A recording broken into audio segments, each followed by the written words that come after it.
How y'all doing? Why the lights on? Hello. How you doing? Good. How you doing?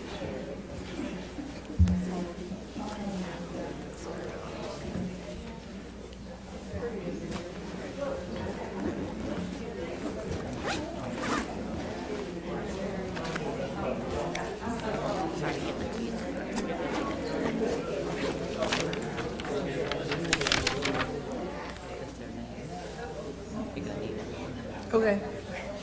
Okay.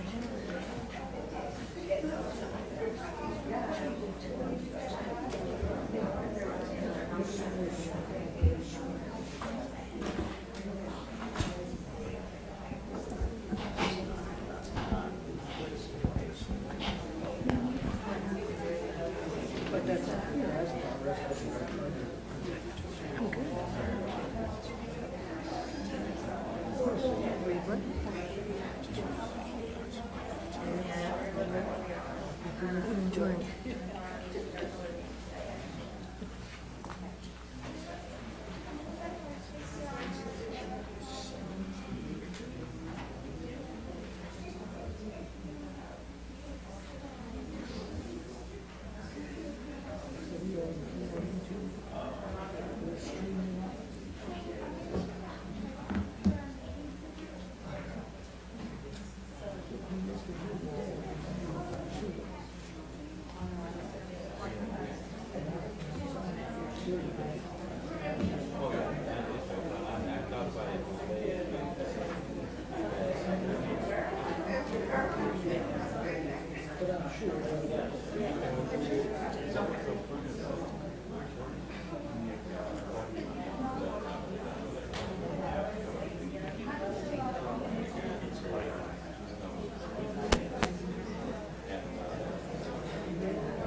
Good evening. Hammond City Council Public Hearing Agenda, June 8, 2021, 5:30 p.m. Roll call, please. Councilwoman Gonzalez. Present. Councilman Leon. Present. Councilman Wells. Present. Councilman DiViterio. Present. And Councilman Andrews. Present. Public hearing number 1. An ordinance to transfer $450,000 from the downtown district ending fund balance to the Railroad Park Project, 11917, for park construction. Chelsea Tello-Little. So this is very similar to what we did for the election. These are funds in our fund balance to pay for Railroad Park Project, which the next 2 public hearing items will go more into detail about, but this is the DDD's portion to make sure that we have all the funds in place for it to go out to bid. Do we want to look at, like, present it all and then, It's up to y'all. yeah, so that we're not, Just do, yeah, do the project first, yeah, number Okay. 1, and then we'll hit up all the other items. okay. So I'll give y'all a little spill. Before I call Roy up to present Railroad Park and Tom to present the DDD office, I want to let y'all know some crucial steps that the DDD has taken that you won't see in the slides today. The redevelopment of the public space for Railroad Park has been in conversation at DDD meetings since I was hired in 2015. It's actually been in the DDD's master plans since 1990. The DDD began working on this current design as early as last year, 2020, and we presented the Railroad Park to the following groups. We had 3 open house style public sessions. We've had numerous historic district meetings where the project passed by unanimous vote. We met with the Morning Rotary Club, the Tangipahoa Chamber of Commerce Board meeting, the staff at Tangipahoa Parish Tourism, the staff at Southeastern Small Business Development Center, the nonprofit Urban Market Experience, as well as numerous department heads in the city, plus the mayor, Lacey, and even the Hammond postmaster. We've received positive feedback from all of these groups, and we've done our best to be as thorough as possible. The DDD Board of Directors has hired Bayou Tree Service to oversee the oak trees in the park, as well as oversee all the plans by Dufresne and Associates to ensure the health of the oak trees on site before, during, and after construction. We've received a letter of support from Sid Guidry, the former head of horticulture at SLU, who supports not only Railroad Park, but Bayou Tree Service's plans of action to protect the trees. Blake Alfortish with Alfortish Enterprises, whose company has over 100 years of experience with cemeteries and monuments, presented to the Historic District a full proposal on how the Stewart Monument will be moved, cared for, and cleaned. At the request of the Historic District, his report was reviewed and supported by a third-party company, Bayou Preservation, who specializes in monument conservation. We've thoroughly researched the history of the space with Dr. Sam Hyde, Director of SLU Center for Southeast Louisiana Studies. We've also consulted local historian and previous professor of history, Howard Nichols. Both support the Railroad Park and agreed to partner with the DDD to tell the story of Hammond. With their help, this will be the first permanent and public Hammond history exhibit in our city. Ultimately, the DDD believes that Railroad Park not only benefits our district, but this is a project that will improve our entire city. We're able to host more events in downtown without having to close parking malls and without having to pay city employees overtime for electricity needs. This space offers lots of opportunity for tourism with history, art, and photo opportunities in the park. Plus, it provides an economic benefit to our city. We know that in economic development, the companies choose cities that invest in themselves and in community development for their potential new employees. So the DDD has put an effort to make this a community-wide project and to reach as many people as we can. So we're going to let Roy go first and present some of the important facts and the design of the project.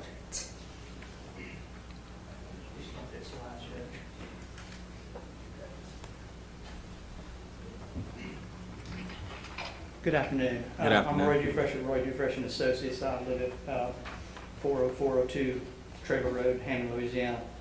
Appreciate the opportunity to be before you tonight to show you our Railroad Park project. And I'm going to go through the slides. I kind of tailored. Some of you have seen the presentation, but we have made a few changes. I just wanted to kind of tell you a little bit about how the park came together. This is not where a landscape architect, of which I am, goes and we have a park project and then we make up what happens in that park. Chelsea and her staff at the DDD, when we knew this project was, when we started talking about it last fall, her staff put together a citizens kind of review where citizens would, at farmers market opportunities and different citizen meetings here at City Hall and different places, where people actually let us know kind of what they wanted to happen in the park. So this is a citizen-driven effort from the planning standpoint about programmatically what's in the project. And this is just a quick chart of what, I'm not going to get into it. Well, I'll kind of go through that as we go into the plan. But I just wanted you to understand that this is not something that I came up with. The design is our design, but the program and what's in there, it comes from the citizens of Hammond and all those people who talked about what they saw this spot in Hammond being. This is kind of the overall plan. Back in 2000, when the DDD formed in the late 80s and the first master plan was done in 1990, in 2002, my firm did a master plan update for the DDD master plan, and we identified this site where the project was going as an urban space back then. And in 2020, the new consultant that did the 2020 master plan update also identified the whole block as kind of an opportunity to be what's called the third place. It's really a place where people gather. And it being the center of downtown Hammond, it just makes sense that this is kind of the central heart of downtown where people gather for different events. And this is kind of the catalyst for why this park needs to happen. Just to show you kind of a blow-up of the park, and I'll kind of use this to kind of show you. Programmatically, there were some things that people were concerned about from a safety standpoint. Along the railroad tracks on the eastern side of our park, people were concerned during farmers market that children, they were concerned about their children getting out, and there was no physical barrier to prevent children to getting around trains when they came through. And if you've ever been there when a train comes through, it shakes the ground and it's loud, and it's kind of an experience where I can see where parents with small children will be concerned. So what we've done is we've developed a green, what we call a green fence along the railroad track inside of our property line. This is where the alley is now. It goes all the way through to La Creta. We had to provide opportunities for the city to get in and access and do some maintenance on the sewer lift station for La Creta in this area. So this is kind of why the design kind of ended up in this form. One of the things Chelsea mentioned earlier was that we have an opportunity here with this park to tell the story of Hammond. And the fact that it's Railroad Park, and the railroad is kind of an important thing in Hammond's development, we see an opportunity. We have these brick columns that run along, and I'm going to show you some renderings in a minute, but the opportunity to be able to tell Hammond's story through photographs and through text of how Hammond developed from the railroad, and also other Hammond history, other Hammond history that can be told. And like she mentioned, there's really no place in town that's been done. The park features, one of the things that people mentioned were, to have a small courtyard-like area which was quiet with running water so that people could meet and have lunch, and that's kind of this area. They talked about having a stage because, the DDD during the year has to rent stages or different things when they have different events. Having the stage in the park is going to eliminate that need for the DDD to have to go out and rent this. So we'll be able to have small groups here. It could be presentations, it could be music, it could just be a lot of things during farmers market, and other times of the year. So the whole park becomes kind of a stage in a way that sets a stage for opportunities for people to gather, and that's kind of the whole point of this thing. We have 21 benches throughout this part of the park. We have seat walls where people can sit on the edges of the stage. We have a lot of, we've eliminated one of the other safety concerns people had was the angled parking along Northwest Railroad Avenue. We've eliminated that by widening the sidewalks on Thomas, Railroad Avenue, and Charles to give ourselves a little bit more sidewalk to shorten the distance between one side of the street and the other as people try to cross the street. It's called traffic calming. It slows traffic and allows a shorter distance for pedestrians to cross, which is much safer. One of the features of our park is kind of what we call placemaking, and what placemaking is to try to define and help people who come to our city who are tourists. We were talking, Canyon Tourism told us that their buses take people to Ponchatoula because people want to have their picture taken in front of the big strawberry, as odd as that may sound, in Ponchatoula. Well, we have an opportunity here to do the same thing through a piece of interactive public art, which I'll show you in a minute. We're going to have that kind of similar thing going on. Plus, this is a very heavily traveled corridor, as you know, when Southeastern's in full session, that kind of thing. Everybody who comes to town drives along either Thomas Street or Railroad Avenue. So something out by the street here that catches people's attention. We want people to come here. We want tourists to come here. We want them to go back and tell people about Hammond. Because Hammond is a model downtown. There's not many towns in Hammond that have a living, working, breathing downtown where we have residents. We have over 800 people who live in the downtown. And that's kind of unheard of in towns where there's urban sprawl out on the perimeters of the area. So we have a really unique place, and this is kind of one of the missing links. This part of this project and this piece of land in downtown in the heart of Hammond is just one area that we need to kind of upgrade. We're going to move on to, this is just a view, this is some renderings. These are the brick columns I was telling you about, where we'll be able to tell the story of Hammond. Let's see if I can find my pointer. Right here, on all these columns, we'll be able to have these panels that have historic photographs of Hammond or historic photographs of the railroad and tell the story. Howard Nichols is very excited about that. Hopefully we can have him assist us in developing that, the story of Hammond, and be able to tell that to people. A lot of people who live here don't even know the whole story. We've developed, had Antoine, our local marketing and design firm, develop logos for the park that we're going to be using in several places. This will be out at Thomas Street. I'm standing in this photograph, this rendering, standing at Thomas Street looking north. You can see the stage down here. We have seat walls. This is just another view down that green, what we call the green fence, is this thing. And what it does, it provides a barrier that has the vines that grow through it, so it provides a barrier physically and I think psychologically in a way to kind of hide the train tracks. This is a view looking south from kind of La Creta aerial view. You can see the stage here. You can see the DDD building, the green fence we were talking about, the seat walls. Well, we're moving the Stewart Monument, that Chelsea mentioned.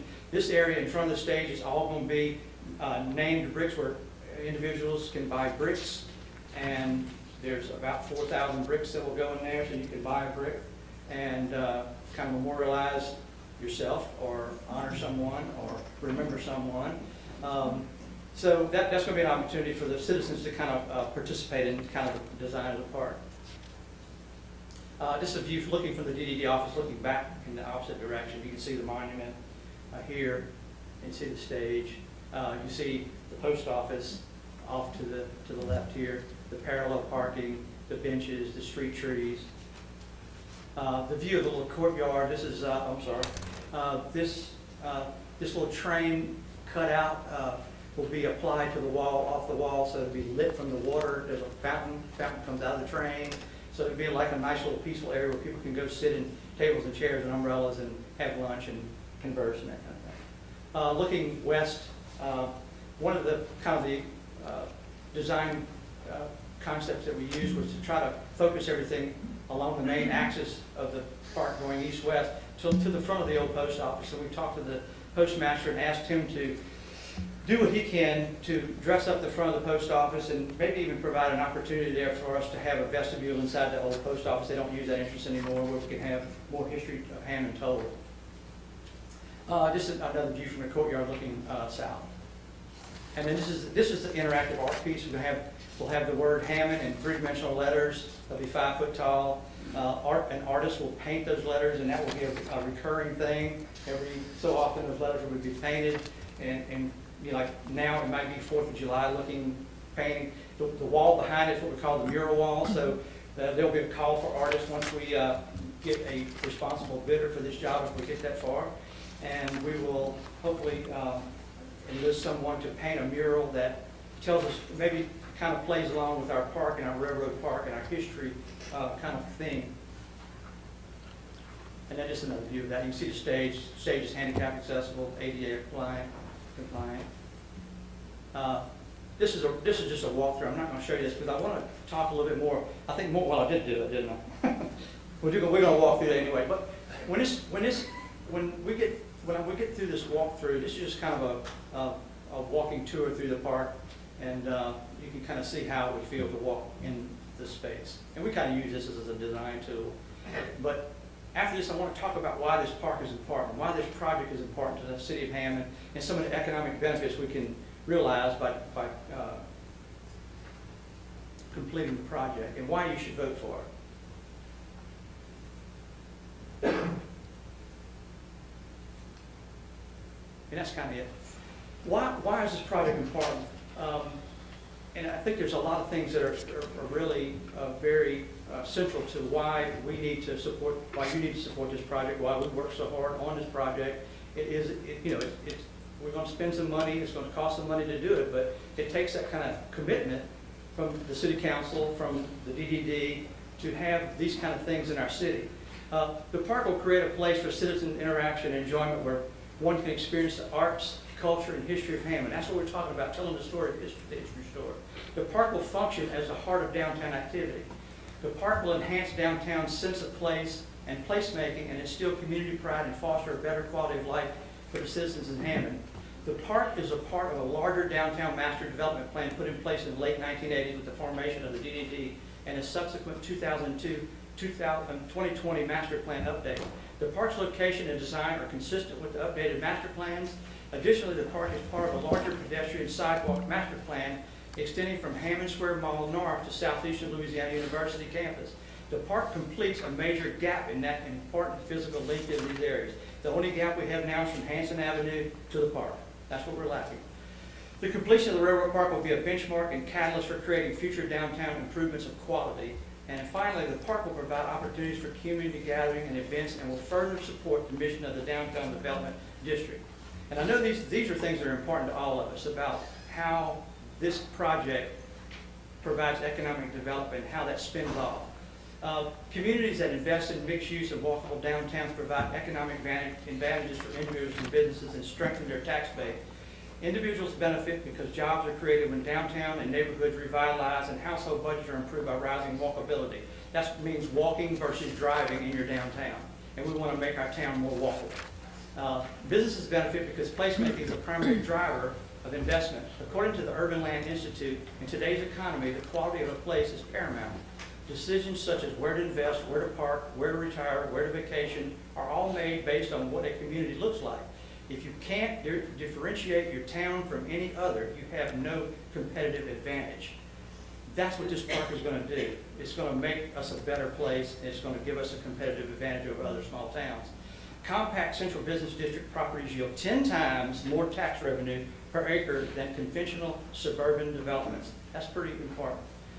Walkability, a big thing. This information we got working with Southeastern Small Business Development Group is that walkability is defined as an opportunity offered by a downtown for access via walking versus using an automobile.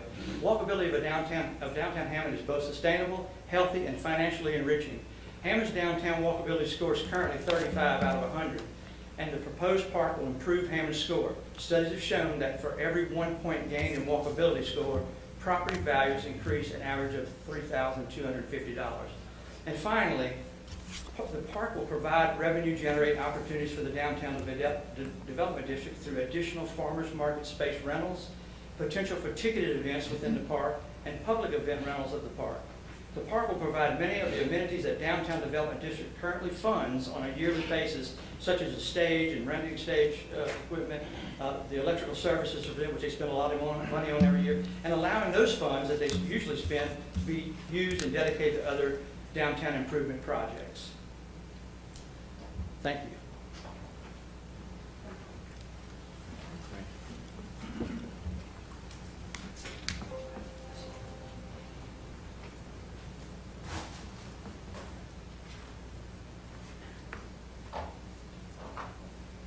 Good evening. Good evening. I'm Tom Pistorius with PA Architects, 109.5 West Thomas Street.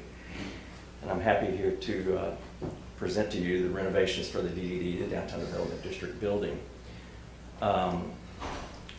First and foremost, what we're doing is giving the building a facelift on the exterior. Most importantly, we're replacing the old asbestos roofing tiles that are there, and with a very similar color, a similar shingle that will actually resemble an old antique slate. The colors of the building are essentially going to be the same, just a beige color, and then even with the trim, going with a similar green.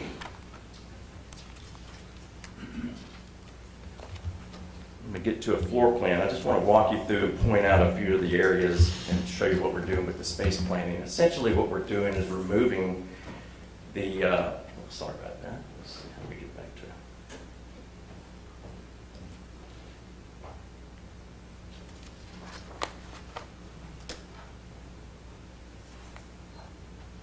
What we're doing is removing all of the interior walls on the space and trying to rearrange and try to get the offices more to the front and then move all the ancillary spaces to the back.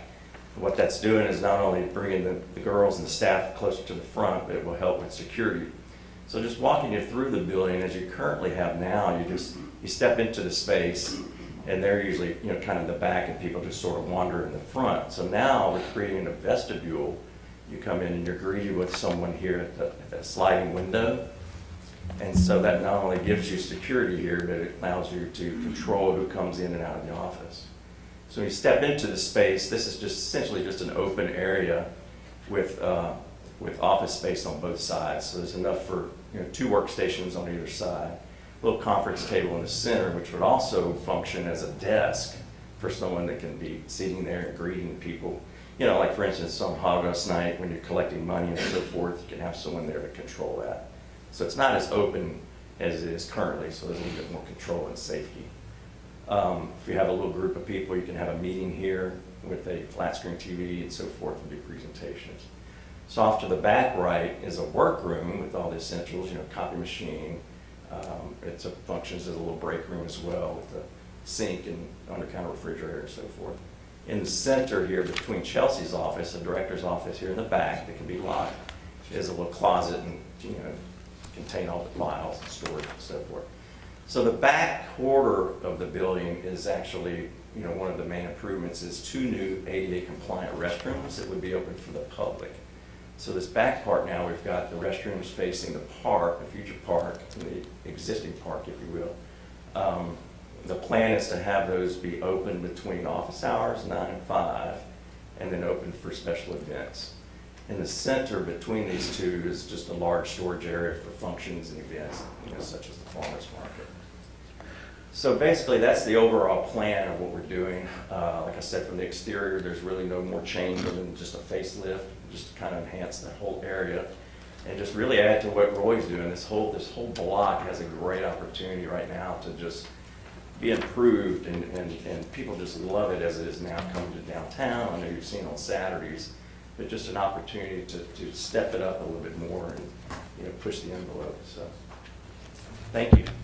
Have both this renovation and the park been approved by the Historic District?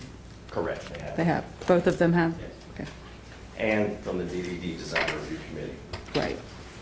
But since this is a Desmond building, just want to make sure they're okay with it. Absolutely. Okay. That's why we're not really doing anything else to it other than just colors and, you know, replacing that roofing tile.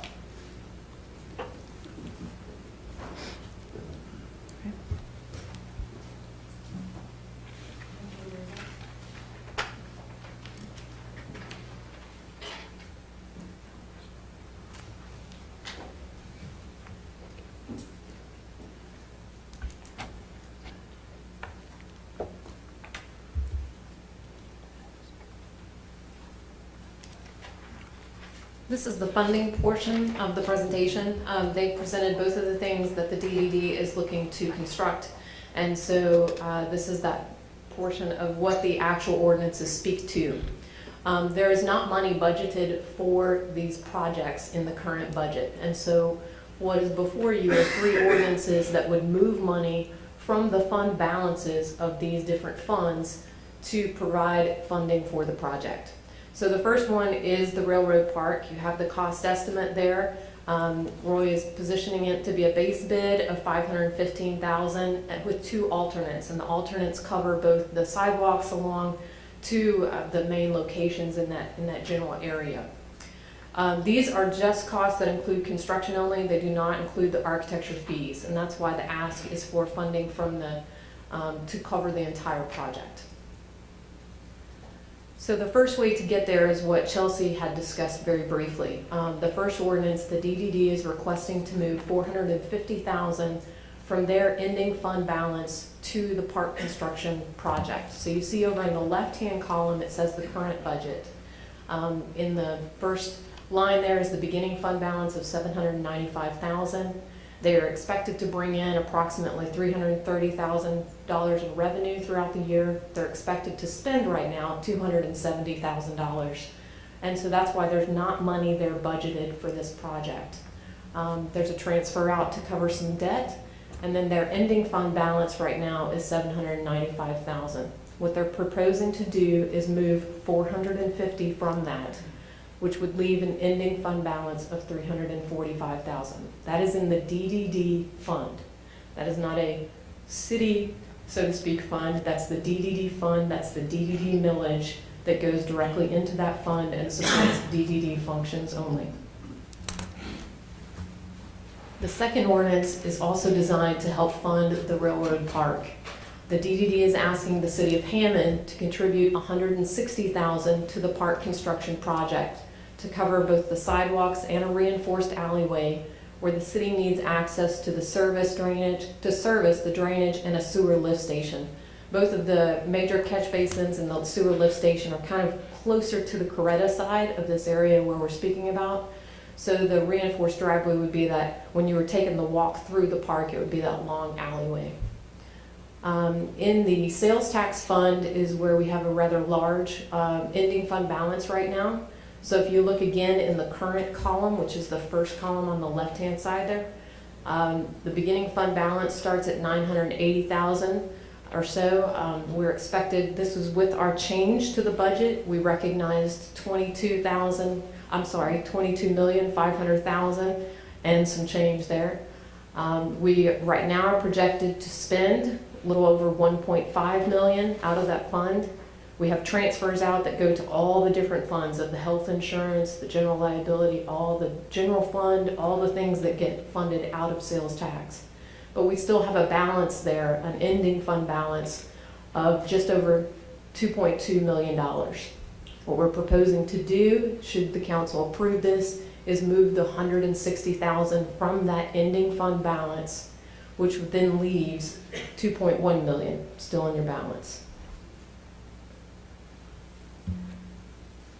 The third ordinance is related to the DDD building renovation. The real purpose and driving force of this renovation is to add accessible public restrooms and more storage that facilitates public events. The cost estimate right now is around $115,000. Again, this is a construction-only cost. It does not include architecture fees. So the DDD in the third ordinance that is presented to you is asking the city of Hammond to contribute $100,000 to renovate the DDD building for those accessible public restrooms. Again, looking at the sales tax fund, we're there again at our $2.2 million current balance. With the balance, if you accepted the first one that moved $160,000 out, and then if you did this one in addition, so it would be a total, this would be $100,000, but it would be a total of $260,000. You would be left with a balance in that sales tax fund of just over $2 million. And that is the funding side of the house.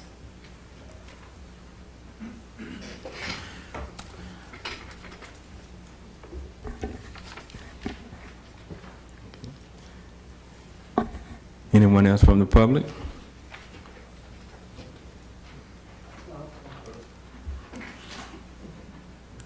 Jeffrey Smith, 709 Sanders Avenue.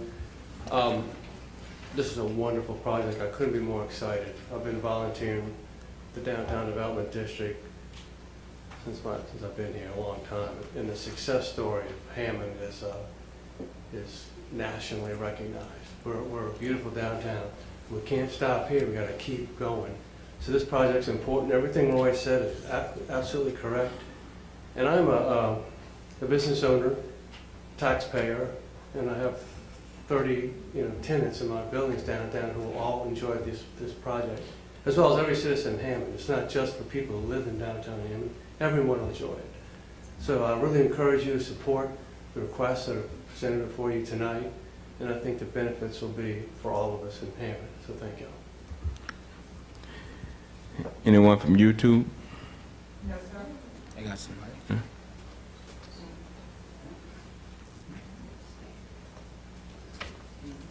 Good evening, ladies and gentlemen. Good evening. Good evening. My name is Melanie Ricketts. I'm a local historian, and I'm here to ask you to not move these funds. I've had a lot of concerns about this project from the very beginning, and there are some things that weren't brought up that I'd like to talk about. This property doesn't belong to the DDD. It belongs to the city of Hammond and the people of Hammond. It was donated, and there was a legal agreement required for that donation. That the property would be used as a public plaza with a monument, a Chamber of Commerce building, which is now the DDD, and subject to the condition that if the donee, the city of Hammond, fails to use or cause to use the property for a period of 12 consecutive months, the property shall revert to the donee, their heirs or assigns. It doesn't say anything about a stage. It doesn't say anything about a movie screen. It doesn't say anything about turning it into a food court. It doesn't say anything about walls. There's supposed to be a Chamber of Commerce building and a monument. So I believe this violates that agreement. And when people give you a gift and they have restrictions around it and it's legal, I think that we should adhere to that. I'm also very concerned about the trees. I know that you've heard that there were some people who had approved what was happening with the trees. The way the trees are now, they look pretty good. And this would basically pave all the space that isn't paved and then take out the area that's asphalt, which would affect the roots of the trees. In November, consulting arborist Dr. Malcolm Guidry assessed the trees and recommended that hardscaping within the area of the root system of the trees was not advisable. And they will not tolerate hardscaping with the areas of their root systems. And I know that the company that is going to do the trees says that they can, they can do it, but I have an example of what the trees could end up looking like.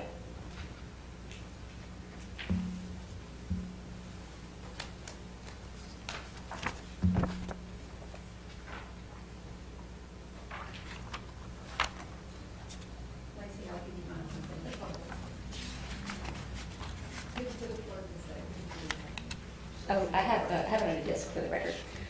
This is an architectural drawing of the landscaping for La Creta. If you notice that tree there in the front, that tree was planted at the same time as the trees that are next to the DDD building. If you look on the next page, the image to the right is in 2016. That's what that tree looked like in 2016, on the left, I'm sorry. And on the right is what it looks like today. And if you can't see a marked difference in what the health of that tree is, then I'm concerned about your vision.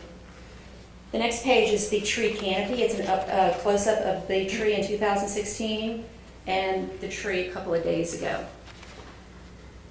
In contrast, if you look at the next image, it's a picture of the trees next to the DDD office in 2016 in December, and the trees in May 24th, which they actually look better, but in December the trees aren't really growing because it's wintertime. So the plan for the trees next to the DDD is pretty similar to what they have at La Creta, and you can see the impact of the trees being covered with brick or any kind of hardscaping does. I'm also concerned about the monument that's on the site.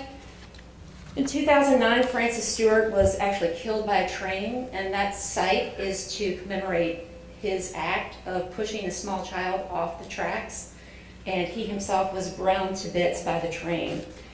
The company that's moving the monument, to move it, they will have to rock it back and forth until it becomes apart. It's separate pieces of granite. The monument was originally on the corner where, closer to the corner of Railroad and Thomas, and when they moved it to build the DDD building, they actually damaged it. So the site, the plan for the park is to move it 15 feet. So we're going to rock it back and forth until it breaks apart, then put it on a truck, drag it down the street just for 15 feet. And I asked the gentleman at the Historic District meeting, what if it breaks? He said, well, we have to replace it. And the granite that they use for this monument can't be replaced. And it's a true historic marker, and I don't understand why we couldn't modify this plan to work around that. I think that's a really great risk. It's also going to be $18,000, in excess of $18,000 to move it, and the monument is valued at $35,000, and that's not counting the fact that it can't really be replaced. And the monument mover gets paid either way. His insurance says that if he breaks it, it's not really his problem. Some of the other things that concern me is the lack of data. There's no data, I didn't hear any data in that presentation, on how many people the park can accommodate or where an overflow crowd will converge. There's no impact study on parking or the effect of brick and mortar businesses. I understand the walkability, I understand encouraging people to come downtown, but let's just take the parking in front of the park. Mr. Lambert, your friend, has his new restaurant there. And the theory is that people who are coming to the park will visit the surrounding businesses. Well, if they're there for a concert or a movie, which is what, 90 minutes, an hour, if they visit a business, for that hour, they're still taking up parking in that space. So we really haven't studied how it will really truly impact businesses. And at a time, historically, when people are suffering, our small local businesses, to spend this kind of money on something that doesn't directly impact them positively and could impact them negatively without any data, I have a problem spending that kind of money on this kind of project. Kate Square Park is a few blocks away. All 33 acres of Zamurray Park is 2 miles away. It takes 6 minutes to get to Zamurray Park. Clark Park is 0.9 miles away. We have 3 parks within, you could throw a rock and hit them. Why are we taking this little teeny tiny space between the railroad tracks and one of the busiest intersections in town and encouraging people to gather there? That makes no sense to me. And I haven't seen any data that really supports it.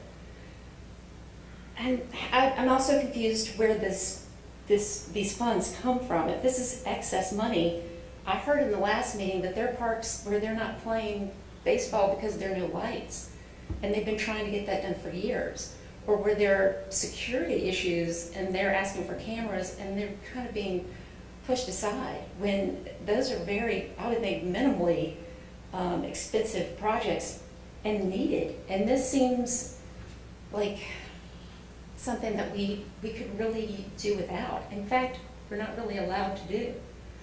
The public input has been based on people who are connected to the project, or it's not been a very diverse group of people that we've gotten review. And I'm also concerned about the approval from the railroad. I haven't seen any approval from the railroad, and a lot of the decisions that the historic district made were based on facts that were given by people who were being compensated. But ultimately, the biggest problem I have with the project is the safety. I was driving down Kate Street the other day, and I saw some gentlemen working on the railroad, and I stopped and talked to them, and I said, "Have y'all heard about the park that they're going to put on the railroad?" And they looked at me and said, "Where?" And I told them, and one of them said, "You know, a lot of people have gotten killed there." I said, "Yeah, that's what that monument's for."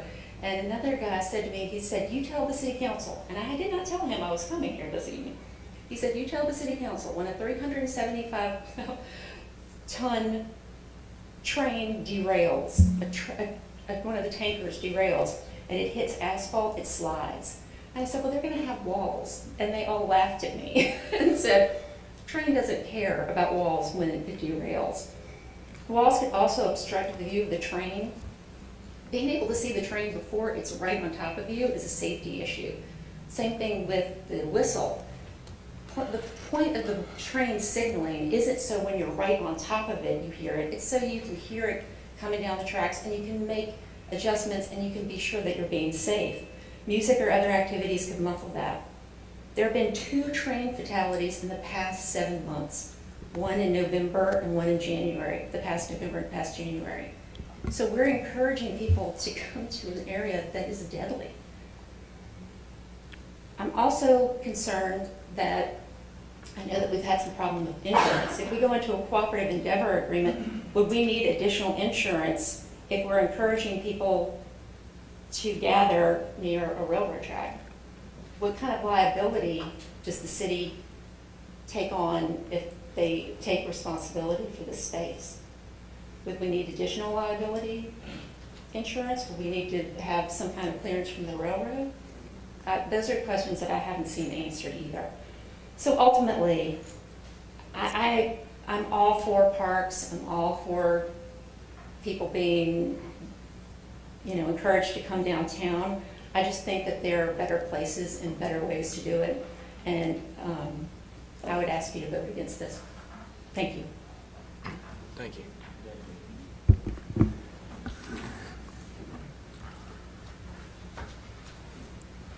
Hi, my name is Caleb Morris. I live at 107 West Thomas Street, and I do have a few things to say about the park. I do understand that it may cause concern to some people about the safety, but I do understand that people are saying, a train doesn't care about a wall, and a wall can't stop a train, but a wall can stop a person, or at least make them hesitate and think about, maybe I shouldn't do that.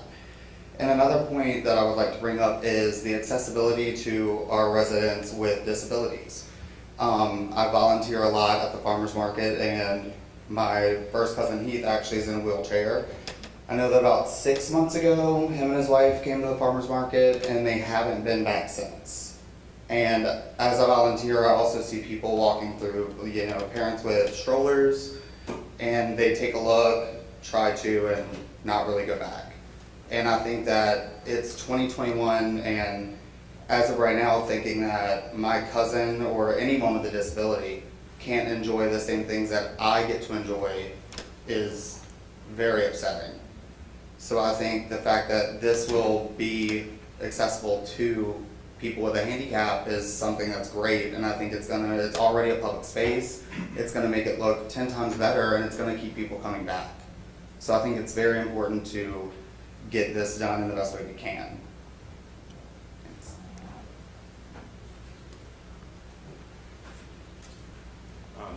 Johnny Snitches, 111 North Magnolia. So I've been, I guess, honored to be able to be a part of a lot of the conversations that have gone around this park, and been able to kind of see this progress and the hard work that's gone behind it. And I just want to say, from my perspective, as a business owner and someone who lives in Hammond, I am super proud of what was just presented here.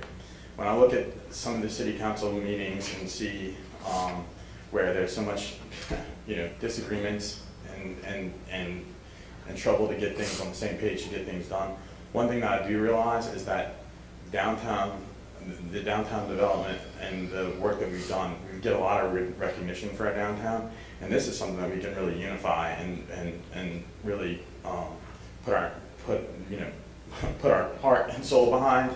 I think it's a place that we can continue to lead, and I think it will support the businesses that are here, the people who work who are working downtown that live in other districts. It will support them. As far as parking, I can tell you, living downtown, one of the things I love about Hammond is that we have so much parking. The few spots that are going to be taken away from this project, I don't think going to put a dent in the issue of parking, because we do have all that parking along the railroad through the center of town. So that's one thing that's really nice about our downtown. If you go to downtown Covington or something like that, we have an ability to park here. So I don't see that being an issue. I will say that I appreciate Ms. Ricketts getting up here. I think she does come from a perspective that needs to be heard, because it makes, whenever these things need to be voted on and decisions have to happen, we are able to really do a lot of our due diligence around the concerns that she's bringing. A lot of the concerns that she did bring have been addressed by professionals. Professionals do need to get paid just like everybody else. That doesn't mean that they're not, their background doesn't serve them right to know what they're talking about. There have been people that have addressed a lot of her points, and sometimes I think that some people it's harder for them to accept change and things that are different. I do think we're doing a lot of things to actually, as far as the monument is concerned, to actually present it in a better light. As far as security or safety, whether the farmers market is down there or whatever, I've been here since 2000 in college. Those bars have tons of people by that railroad at night. La Creta brings tons of people by that railroad. That problem is not going to go away. There's always going to be people. And just as she said, there's 2 people that got killed in recent history. Part of this money is going to actually make it a safer place for those activities, and I'm really happy that that's going to be addressed in this project if it goes through. So all in all, I just think this is something that we can unify around and be proud of. It's in my opinion like Hammond's little Jackson Square. It's going to be a really cool thing if we can get this done. So appreciate y'all.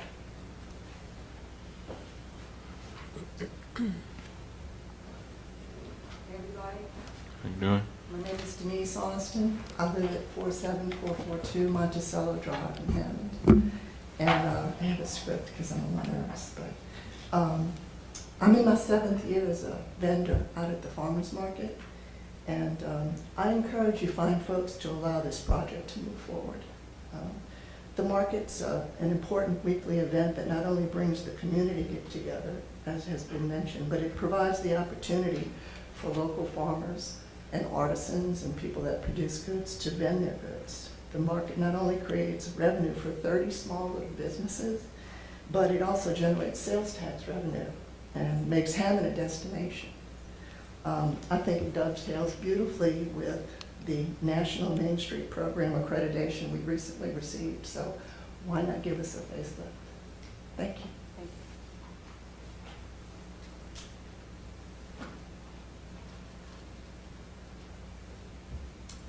My name is Laura Knighty, and I live at 110 North Clark Street, near the park. I tell you, when I came from church Sunday, my street was just flooded. I taught school for 31 years. I think a park on it is nice. And I don't think we ought to take city money and do things when we can't get citizens' ditches cleaned out. I've had my council person to do a request for about 2 months or over, and no one has been out to clean out my ditch. Here I am, a 91-year-old woman with a hoe and a shovel. So I really think Hammond needs to take care of their own. And I live about 5 blocks before we do a big thing for other people to enjoy. Thank you.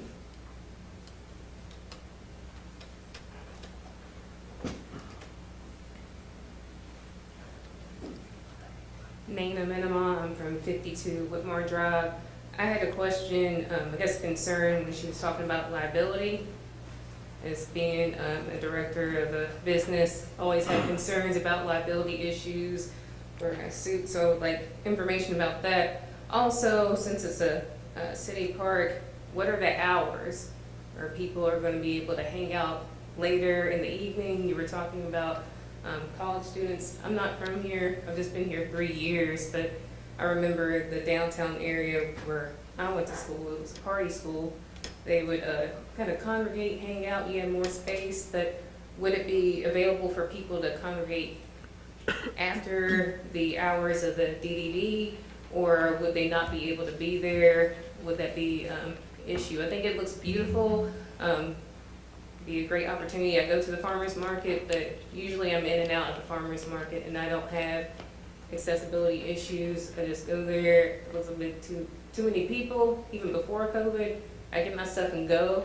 But if it was a nicer space, I might, congregate, share, eat some lunch with some people, or even for my organization, thinking about having an event there to bring awareness about our issues. But I'm concerned about, have you all thought about, are you going to close the park, and how can you close it since it's open? And would that be any issues? So, thank you. Good evening, council. Everyone. Tracy Wells, 610 Mooney Avenue, Hammond, Louisiana. So I appreciate what Ms. Knighton stated, as well as Ms. Ricketts. The renderings of the park are very nice. I mean, for any downtown to have such an open aspect of a park is pretty good. But I hear you all quite frequently say that you are very concerned with the taxpayers' money. The $450,000 would be coming from the DD fund, but the $260,000 would come from the sales tax fund. Our park, Mooney Park, does not have a bathroom. They're in the process of working on one, but right now our kids are using a porta-can and have been using a porta-can for quite some time. And if you talk about the public health aspect, they can't even wash their hands because there are no running faucets for them to do so. In addition to that, in District 3, I can't recall the last time we had sidewalks laid. In this upcoming budget, which by the way, the budget session is Friday, they only have $70,000 allocated for sidewalks from a span of J.W. Davis to Mooney on Coleman. So when you consider whether or not to approve this, there are other needs that must be taken care of outside of the DDD. And then I guess a subsequent question to that is, if you all do not approve the $260,000, are there other funds which the DDD has access to. Thank you.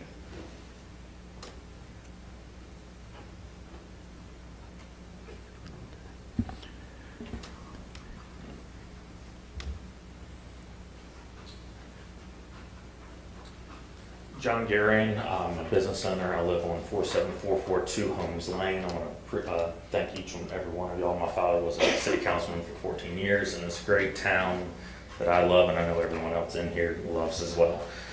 Number one, I'd like to say, you know, as a downtown business owner, this space to me helps secure downtown as a major mark in our state. I know a lot of people who originally grew up here in this area are quick to move to other places because other places to the east and to the west are offering other things that our city cannot or our parish cannot. My grandmother was a farmer's market vendor in both Baton Rouge and New Orleans up until COVID hit, and she is about to turn 89 years old. She could not be a vendor here at the farmer's market because of the safety. She shuffles her feet. Frances Chauvin is her name. She is well known in this area. And over the years, lots of people have asked her why she's never been here, and that is the reason why. The space is a beautiful space. I'm also on the DDD board. We have come to agreements with the tree service who has spoken up to say that these trees are going to be in good hands. This tree service is well known from Baton Rouge to New Orleans in the major parks, universities in our state. Going back to my grandmother, COVID is what shut her business down. They call her the pie lady. I've always asked her, I said, Mommy, I said, you know, what can we do to get you to the Hammond Farmers Market? And at this point, there is nothing that can be done. And I hate to say it, but her pie business is what's keeping her going. She's out and about. People recognize her all over the place. But I want y'all to think of that aspect. I really feel, you know, someone else mentioned unifying everyone together on this, you know, on this council as this project can move forward. I want y'all to realize that what is coming out of this, it's a public space. We can call it a park. It's a public space, but something that is needed in this area are bathrooms. I know other places need it. Cage Square doesn't currently have bathrooms. That was turned down. This provides bathrooms for this area. Something else that I feel is needed here is just a public space in the center of town. I mean, it can host many events, whether it's for the DDD or for the city. And again, I'd like just for y'all to keep that in mind and take my thoughts into consideration, and I appreciate your time. Thank you.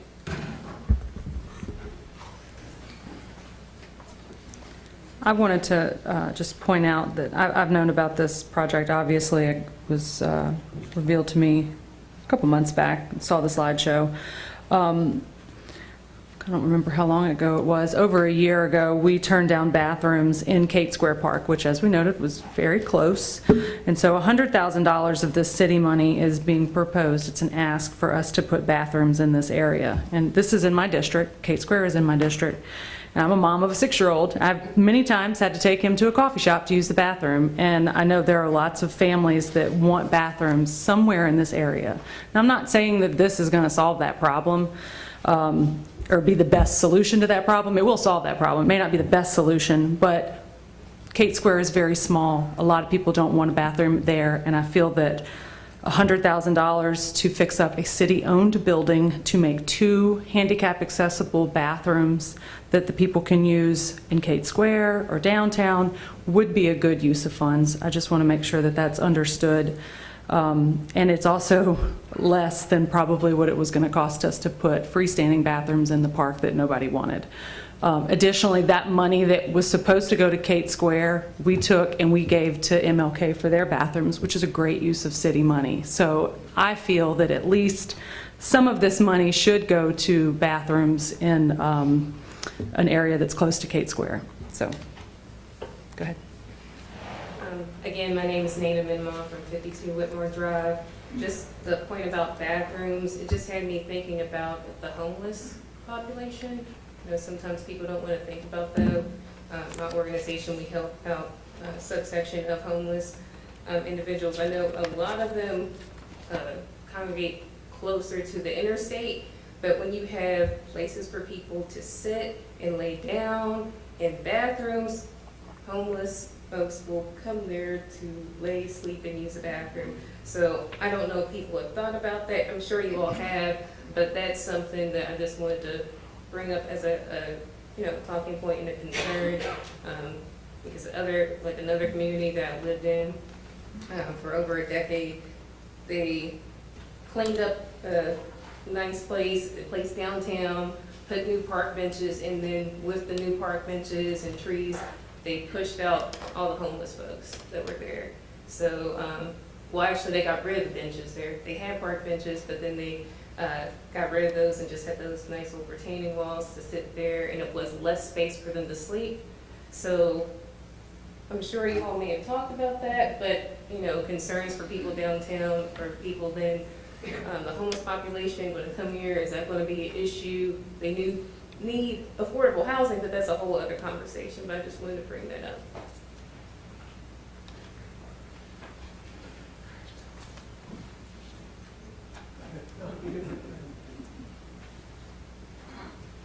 Patrick Strahan, 1948 Dr. John Limmer Drive. So I spent a week or two ago, I spent a few days at the beginning of a vacation in Natchitoches. Beautiful area, particularly the downtown area. When I went to Natchitoches a few weeks or whatever years prior to rather, they did not have the downtown setting that they had now. It's kind of similar to ours in a sense, a little bit more space, but they completely renovated an area, completely changed the way it looks, and waterfalls, and just all of the things that, and also took some historic monuments, did very similar things, made sure that they were taken care of, made sure that they were reviewed the right way. You can kind of see history written all over it. So it was a great project. So, and actually on our trip, I told my wife, it would be awesome if Hammond did something like this. So it wasn't a project I was aware of. So kudos to all that have done the work on that, and focused on that, and drove that, and kind of just pushed through that. I am a frequent visitor to the farmers market. My wife spends entirely too much money on lots of things that are there, and I get the gumbo from the same vendor every single Saturday. It's one of the best gumbos in town, and it's a small business. It's someone that is being supported, and there's tons of vendors. It doesn't matter from black, white, Hispanic, all the way across the board. Everything is kind of represented there, and it would allow some protection for them, protection for families. The ADA piece, I actually know Keith, by the way. It would be huge, because it is an opportunity. Even just walking around in general, it's an opportunity. So kudos to those that worked on the project. And just to caveat, the camera piece for the parks, ma'am, there's a $15,000 line in the budget for that for 2022. So that is a part of the budget for cameras. Thank you.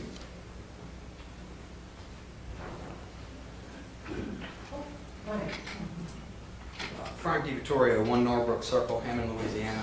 Councilwoman Gonzalez, I just wanted to kind of touch on something or the issue that I had raised regarding those bathrooms. If you heard, the bathrooms are only going to be open when the DDD is open. I wasn't involved directly firsthand. I'm on the DDD, obviously, but I was bored. But I was not involved in the negotiation of that cooperative endeavor agreement. But I do think, I do think it's important to bring to the attention of the issues that y'all were trying to address regarding bathrooms for Kate Square, if that's an issue, and that these bathrooms aren't going to be open. I argued, after the fact, like I said, I didn't personally have anything to do with negotiating that cooperative endeavor agreement, but perhaps if you're concerned about using this to address the bathroom issue at Kate Square, Frank, that y'all... your mic, so they could pick it up on you. Oh, that's why it was in my face. Okay. Sorry. Yeah, I can hear it now. Thank you. So if the argument for, or not argument, I'm a lawyer. If the point is to help these bathrooms to help with Kate Square, I do think that maybe the city would need to help us man, clean, secure, like you were talking about in terms of this cooperative endeavor agreement, hours that people would actually be in the park, like the weekend Yeah, late I didn't past realize that. 4:30, Yeah, you know. we things should like do that. Right. And I thought that was part of the conversation. No, actually, it's not. Okay. In fact, I think we Well, were let's going to be make sure we do that. We were going to be responsible under what's being proposed. We were going to be responsible for maintaining it, not park rangers, not whatever the regular things are that secure that. But we haven't voted on that yet. That hadn't come to us, No, has it? I think the cooperative is on the agenda. Okay, okay. So if we're going to try to use these bathrooms, and I say we in the city, is going to try to use these bathrooms to address those things, I think the first opportunity to do that would be in adjusting this cooperative endeavor agreement to provide that the city is going to secure, maintain, clean, and keep them open park hours or some additional hours, if that's where these are going. Completely agree. Thank you for bringing that up. Good evening, council and everybody. My name is Renee Washington, 100 Snowball Street, Hammond, Louisiana. I didn't get all the beginning of it, but I heard what you said, and you're right, they need bathrooms, but I heard you say that y'all gave the funds to Martin Luther King Junior Park to put bathrooms over there. Is the reason they denied the bathrooms in K Square, is it because they don't like the way it look out there?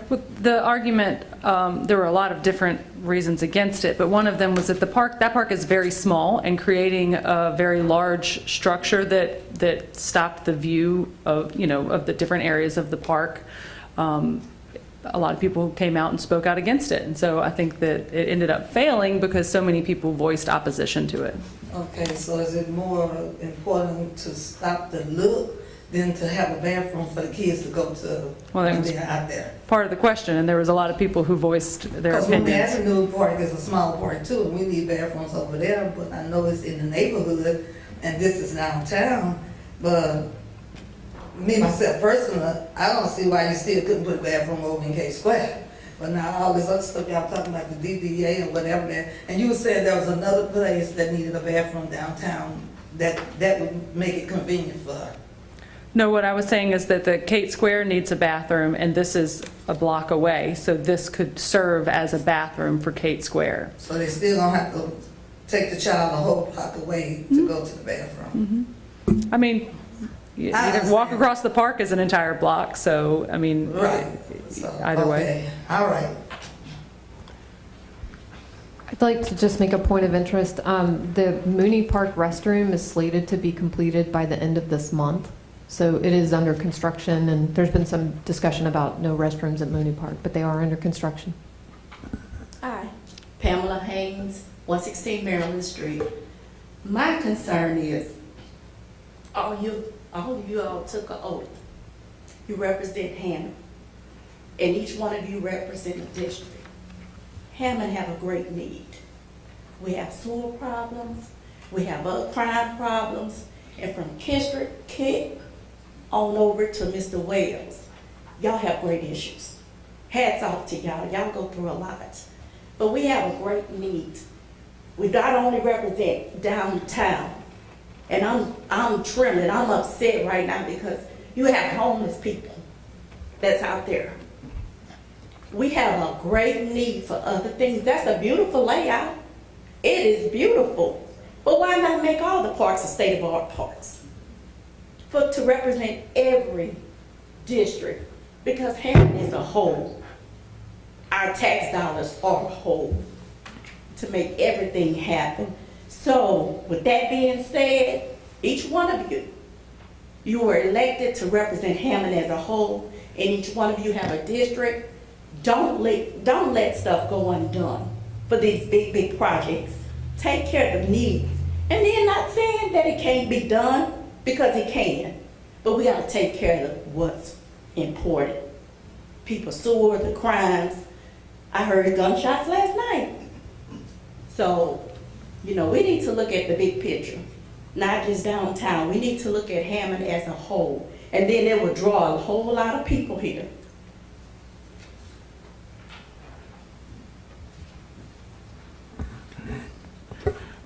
YouTube. Yes, sir. We have 3 constituents. Andrea Dangerfield, 301 Mississippi Street. She'd like you to pose this question to DDD as well as the council. just out of curiosity, is this a safety issue being this close to the railroad tracks?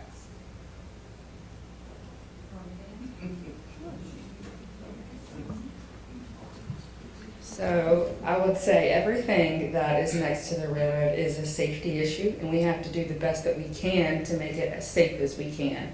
So that's why the DDD, this isn't we didn't throw a dart on a map and say, where can we put a public park and land by the railroad, right?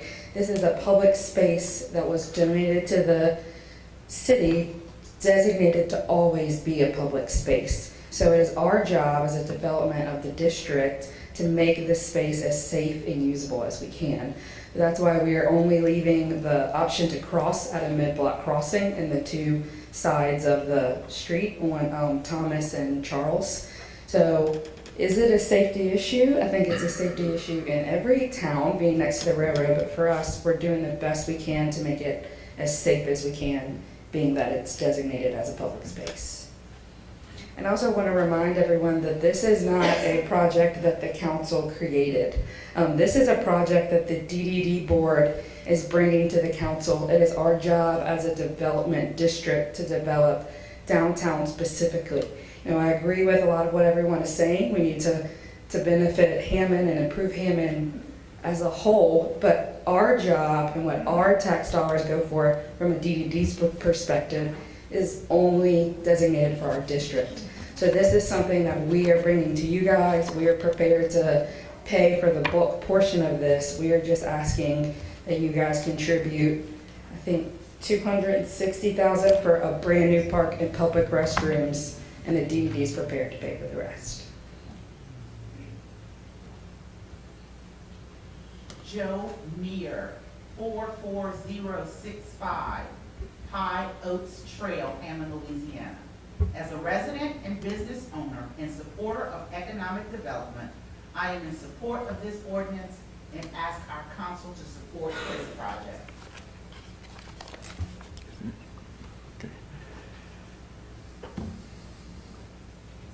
Hi, Cassie Reagan. I live at 1011 North General Pershing, and I also own a business in downtown Hammond at the corner of Kate and Thomas. I'm also on the DDD board and the DDD's design committee. A lot of what's come up tonight is important.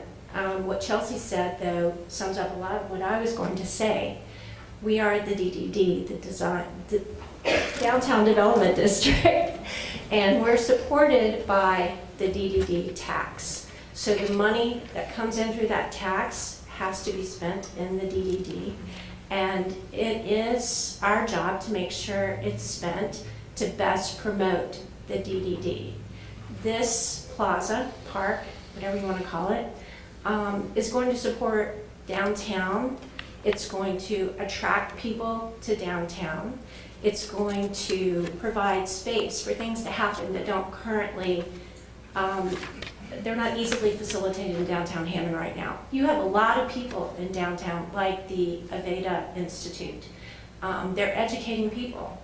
They break for breaks, they break for lunch. They don't have a place to take their lunch and go sit down. They can walk over to Kate Square, but they have like 20 minutes, they have 30 minutes, they have whatever. This is going to be a great place for them to go and hang out instead of at the tables that are at a restaurant that somebody should be using to generate money. And as a small business owner in downtown, I can't tell you how many times our private restroom gets used for public use. So having a bathroom during normal business hours in downtown for people with kids or just whoever can go use is great. I'm thrilled about that. Melanie Ricketts brought up parking. I am the first one, Chelsea can tell you, anytime somebody comes in with something to eliminate parking in downtown, I'm the first one going, wait a minute, parking's very important. We're losing 5 parking spaces. That's it. And they are those angled pull-in parking spaces that are so incredibly dangerous over on Railroad Avenue. So again, I'm a block from there. I'm all for it. We can lose those 5 spaces. It's going to make it so much nicer for people to walk through town, take a little break, learn a little history. Do you know how many people get off that train every day and walk through downtown and want to know more about it? Because we look great. We look great going down the tracks and people getting a little glimpse. There are people who've moved to Hammond because they were on the train and they saw. So again, as a business owner, as somebody who lives here, works here, plays here, I'm asking you to please support what we're asking. We're not asking a lot. It's city property. We are enhancing city property.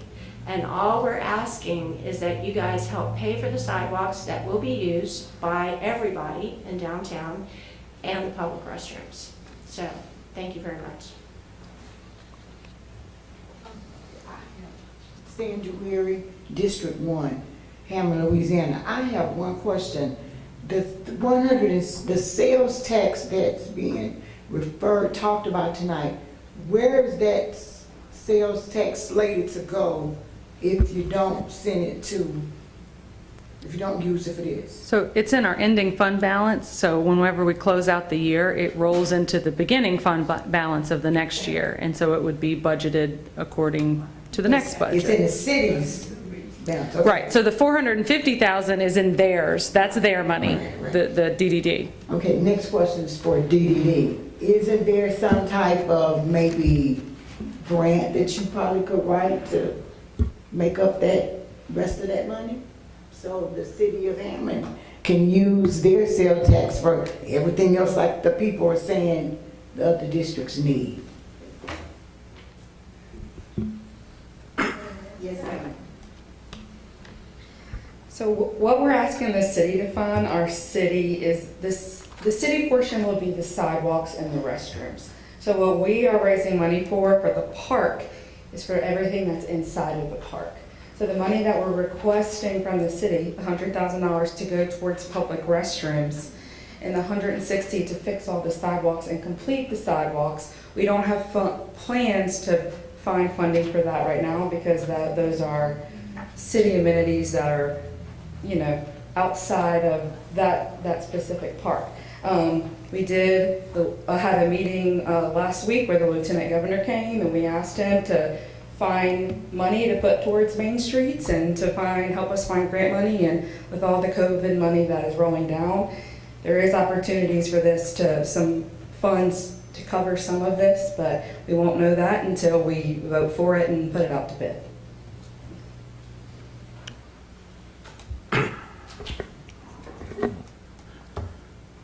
Shauna Seals, 610 South Range Road, Hammond, Louisiana. I am in favor of this project. However, I agree that we have to take care of our own residents first, especially our kids and our elderly. Why don't we do this?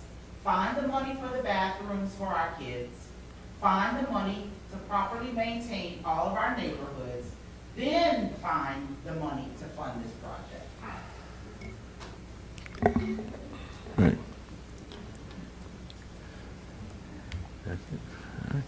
That concludes our public hearing. We announce all of them. Yes. Oh, okay. Yes. Yeah, Councilman President, Yeah. I was trying not to say nothing.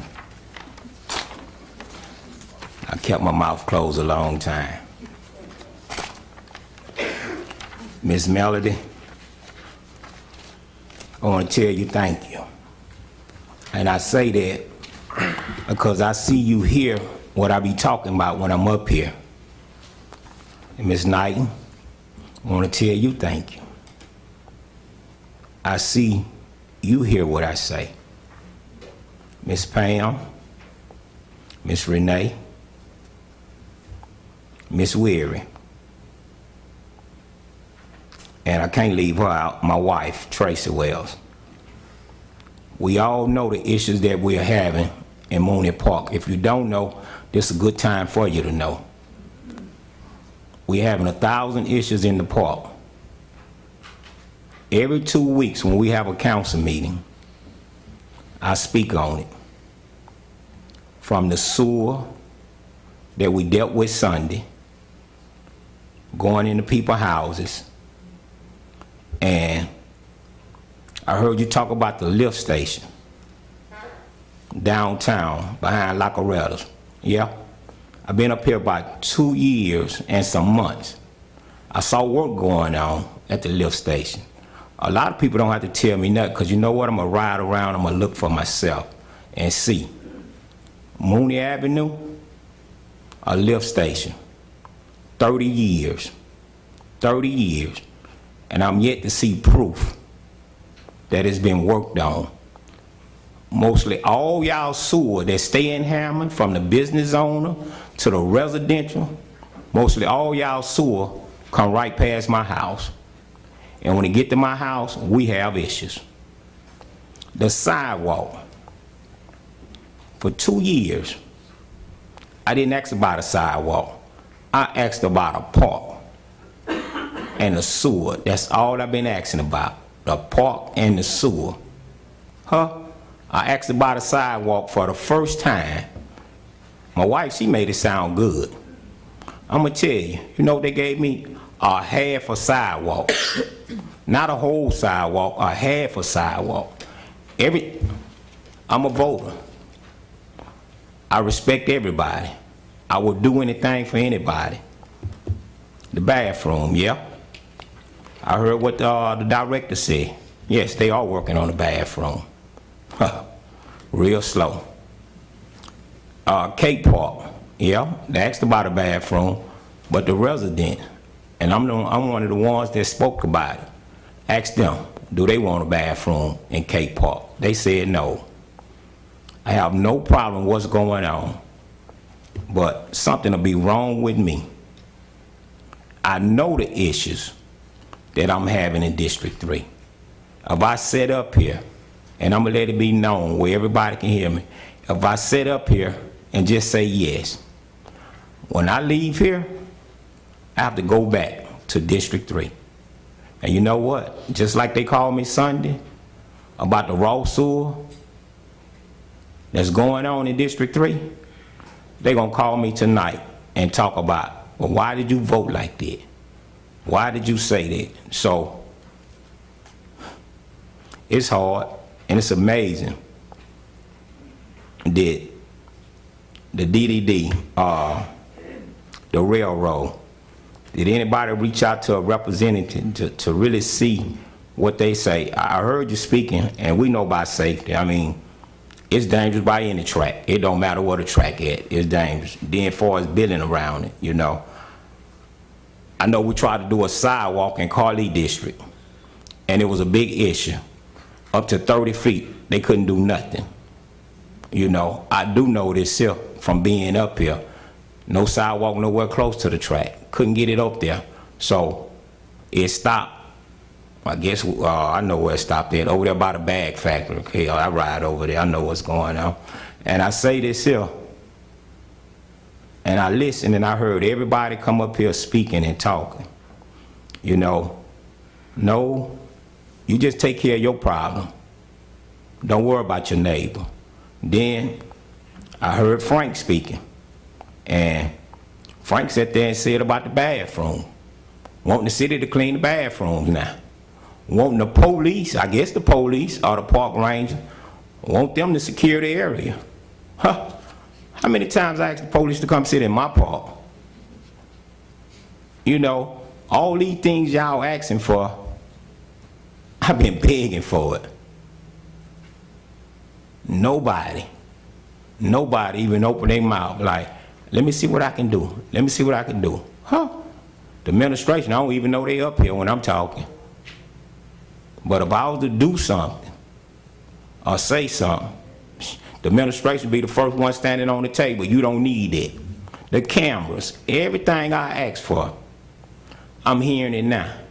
But when I asked for it, nobody talked. Nobody said nothing. So everything DDD want, and it's the truth, I would like to have the same thing in my district. So the ending sales, we talk about the ending sales. And see, this is what y'all don't know. No, the city never came to me, say, Devon, what you need in your district? We got ending sales. 2 years ago, we had ending sales. When we first got up here, You know what they did? They poured concrete in a canal to keep 3 houses from washing out. I got the same issues going on in my district. Nobody said nothing. So see these ending sales? It's amazing. And I don't know about the rest of the council, but nobody sent me an email. We got ending sales fund. Do you need anything in your district that we overlook? No, nobody said nothing. So every time when you see these ending sales, District 3 needs some. I'm not asking for, how much y'all asking for? 260. 260. I never asked for that much. And you know what I did? In the night, and you're gonna hear me say this here, I feel like an ass. You know why? Because Mooney Park, Kip, got concrete in his park. I try to work with the city. I asked for asphalt, limestone. See how I shortchange my people? But from this point on, it don't matter. You're not gonna shortchange them. I don't care. You can keep working. You can put me off the council board if you want. That's okay. But guess what? The people voted for me. And you know what? I'm up here for a reason, and I'm gonna really work my ass off for my district and the city of Hammond. From this point on, you're gonna hear me, whether you like me or not. But one thing about it, I never intend to step on nobody's toes. If you got a problem with me, we can talk about anything you want to talk about. So I want to thank the president and the city councilman for hearing me out. Thank you. You're Just a welcome. couple points of interest. There was $750,000 that was proposed for District 3 sewer. That was at several meetings ago, and that was tabled. There was lots of discussion about that. We met individually with the councilman from District 3 and the councilman from District 1 to talk about that project and to try to get some of those sewer problems solved. That was tabled by the council.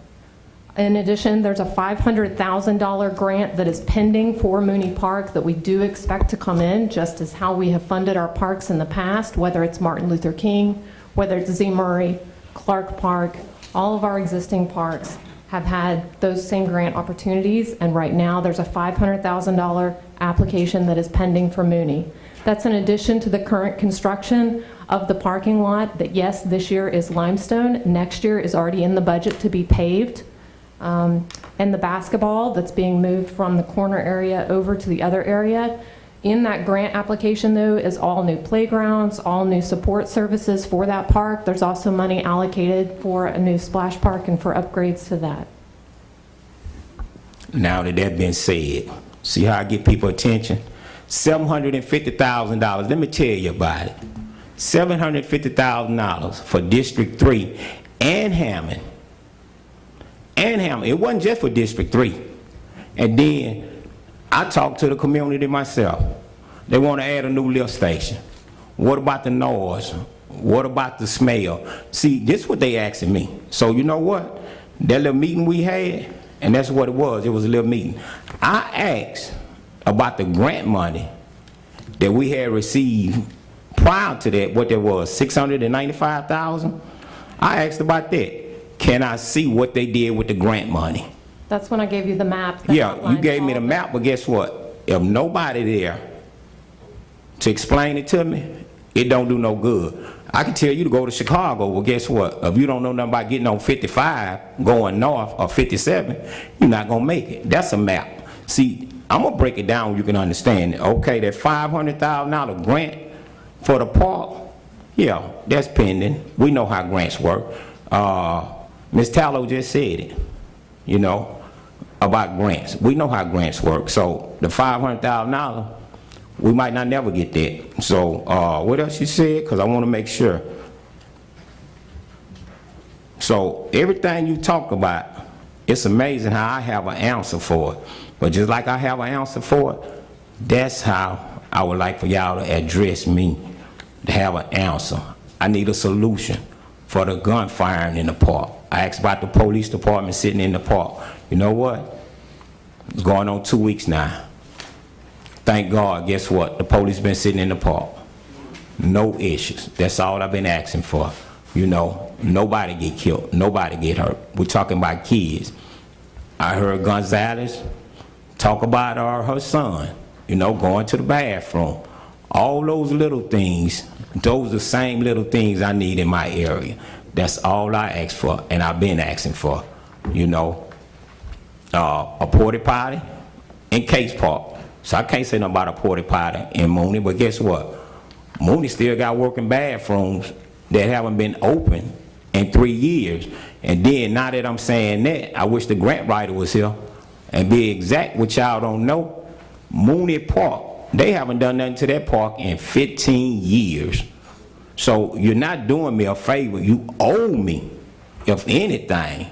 You're not doing me a favor. You owe District 3.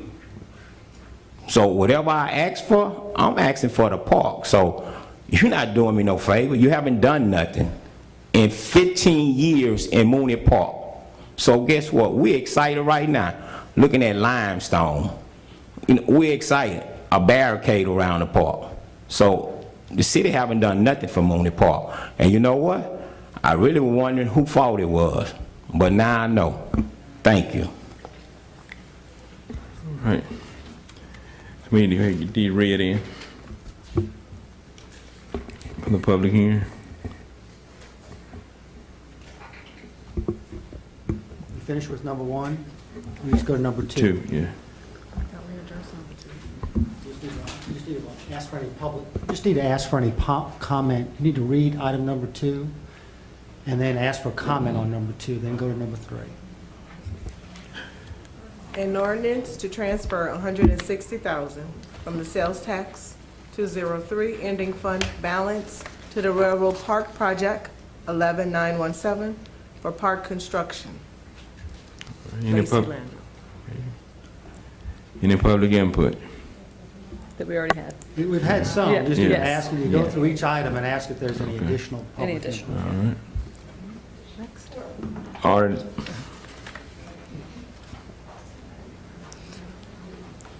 I don't know about the safety about the railroad, but I think it'd be nice to have a bathroom downtown. I just wish they wouldn't put one in Cape Park, but they should have a bathroom for when people are downtown. Number 3. Number 3, an ordinance to transfer $100,000 from the sales tax 203 ending fund balance to the new DDD building renovation project to add public restrooms. Any public input? All right. That ends our public hearing for tonight. We move right into our regular session. Roll call, please. Councilwoman Gonzalez. Present. Councilman Leon. Present. Councilman Wales. Present. Councilman DiViterio. Present. Councilman Andrews. Present. Oh, the Cayette left. Is Father Cayette still here? All right. He couldn't stick it out. All right. Well, I'll take care of it. You on, kid. I'll have to get him back. All right. Let us pray. Eternal Father, we thank you right now. We give you glory and honor that is due your name, Father. Thanking you for this is a day that you made. We shall rejoice and we shall be glad about it. Father God, we thank you for your darling son, Jesus, who you let die for our sins upon the cross. Because of his blood, we receive pardon. Because of his blood, we receive purification. And it's because of his blood, we receive protection. We thank you, Father God, that tonight everything will be decent and order and pleasing and in your sight, where you will get all the glory, all the honor, and all the praise. Father God, I ask you continue to look down upon our great city right now. Continue to bind us together right now, Father God, where one can't fall without the other. I ask that you continue to bless my colleagues who I serve on the council with. Continue to give them more wisdom and knowledge from on high. We ask that you continue to bless our city administration. Continue to give them wisdom and knowledge from on high as we continue to come together to try to move our city forward. We just thank you right now, Father, because without you, we are nothing. And if we ever time we need you, Father God, we need you right now. So we just thank you right now that you continue to bless our fire department, our police, that they continue to protect and serve us and serve our great city. We just thank you for it all right now. And we leave it all in your hand, giving you all praise, honor, and glory on tonight. In Jesus' name we pray. Amen. At this time, I would like to call forth Brooklyn and Victoria, the young ladies from the Girl Scout Troop 31018. They will lead us in our Pledge of Allegiance on tonight. All veterans and active military, please render the proper salute. I pledge allegiance to the flag of the United States of America and to the republic for which it stands, one nation, under God, indivisible, with liberty and justice for all. Young ladies, before you leave, go back to your seat. Brooklyn and Victoria, you guys could have lunch on the council one day. Thank you for coming out tonight. All right, can we move on to the next thing on our agenda? Reports. Report from the mayor's office.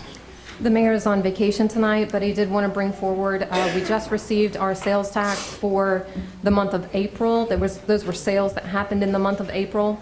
If you'll recall, we modified our budget in March to recognize $2 million more than we had originally estimated, so that our total budget for now is $22.5 million in sales tax, which is our main revenue.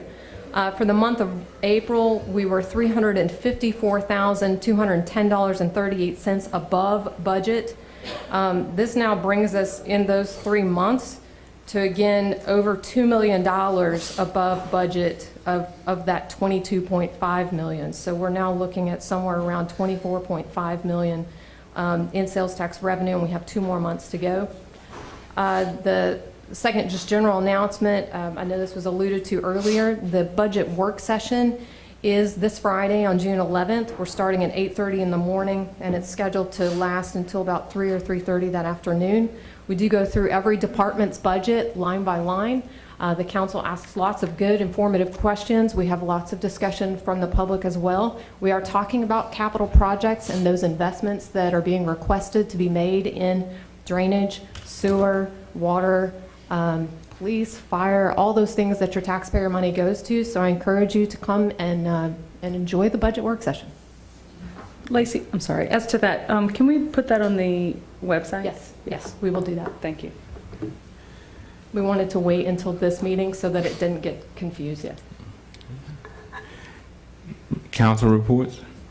I have one. I just wanted to acknowledge and thank a couple of city departments. Kate Square Park is currently undergoing a lot of construction. I know I've seen some comments on Facebook. People are disappointed that they're closed in the summer, as much as we wish we could have gotten around that. Timing is what it is, and we're going to work as hard as possible to get the new play set in. I wanted to thank the Recreation Department for the great signage that I wanted, so people would know what was coming. The Streets Department, obviously, for doing a good job. I had asked that we keep the swings open if possible. It looks like they've done that.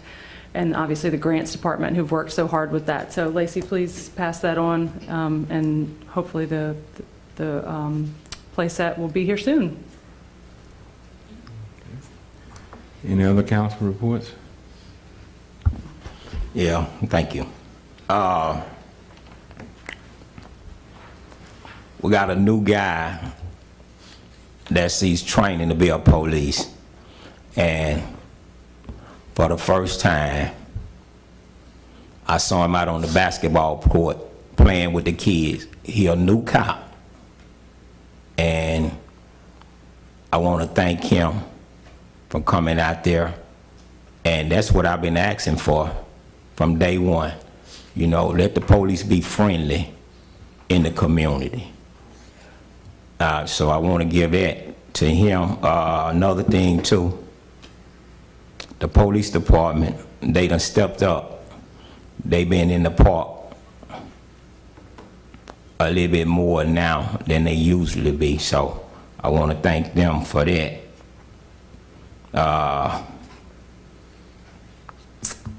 The sewer, we dealt with it Sunday.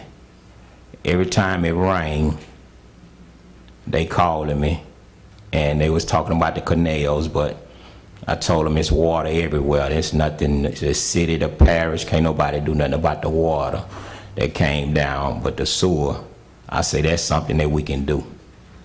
We can fix that. I did take a couple pictures on Mississippi Street where the sewer's still coming up in another spot. They fixed one spot, but it's like anything. Once you fix one spot, then another spot get weakened. So that's why I talk about it, that we need money to fix it. That's why I talk about that. I'm trying to see, am I leaving out anything? That's it for right now. Thank you. Lacey, do you know when the canopy cover in Jackson Park's gonna be finished? Do you have a completion date yet on that? Okay, yeah, I was just checking. I know it's been about a year, you know, that was supposed to be done, so I just want to make sure that we're gonna get that done pretty soon, finished. And then that's one thing that I wanted, and yeah, that's it right now, so I'm good. Oh, Kip, sorry, President.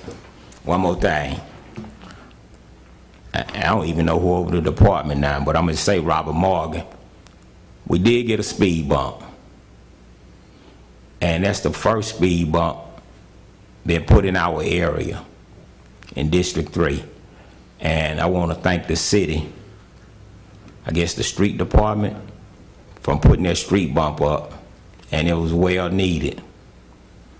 But now they say they need 3 more in the same area, because they want everybody to do the speed limit. So I definitely want to thank the street department from doing that. Thank you. Steve?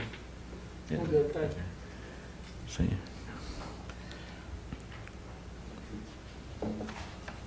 Good evening. To God be the glory. His Honor, the Mayor, in his absence, Lacey, President of the Council, council members, and all these elite citizens of Hammond. First and foremost, thank you, Councilman Andrews, for yielding and giving me this opportunity to speak. Secondly, I apologize to the council and administrations for some of the language I used when I stood before you on last meeting. I'm not an impromptu speaker, therefore, along with being frustrated and disappointed in a system that took an oath to protect and serve all the citizens of Hammond, I was completely out of focus, and I omitted some important information and some facts that will shed some light on the issues at hand. And last, I want to, in lieu of the fact that I've been looking at things through rose-colored glasses, I want to apologize to my community because I have ignored some of the issues that is plaguing our city. How unfortunate it is that Miss Dangerfield, Miss Lisa Dangerfield, had to point out the fact that no one wants justice unless it's their family in trouble or their family has been wrong. Also, I stand here as a citizen to say I genuinely care about this town, and please know that I do not hate anyone. All I desire is for everyone to be treated fairly, irrespective of race, social status, economic background, and in some cases, a background. With that being said, as it relates to the HPD, there have been some incidents that should not be ignored. I wanted to put this booking incident behind me. However, and I wanted to move on. However, so much has happened since the booking incident as it relates to and involves HPD. It's apparent that unless some changes are made in the police department, city of Hammond, all of us, we headed for some hard times. For number one, the handling of a rape case. Let me expound. The detective said to the victim, what the detective said to the victim was uncalled for. And then another police officer said to the victim's mom, before there was even an investigation, you're not always going to be happy with the outcome. What outcome? There hadn't even been an investigation. What does that even mean?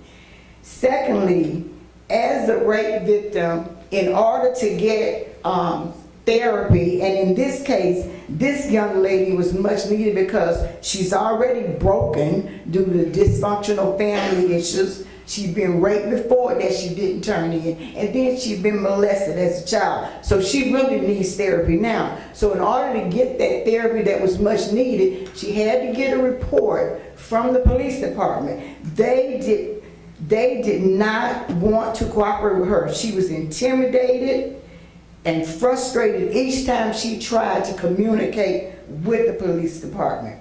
She was treated, because of this, her being treated like a criminal instead of the victim, her mom retained an attorney. At that point, the police department really became defensive and didn't want to cooperate because she had retained an attorney just so she could get some justice. No one wants to be treated that way. My question is, that the way we want our legal system here to operate? It has, I mean, there has been countless times when I've been contacted.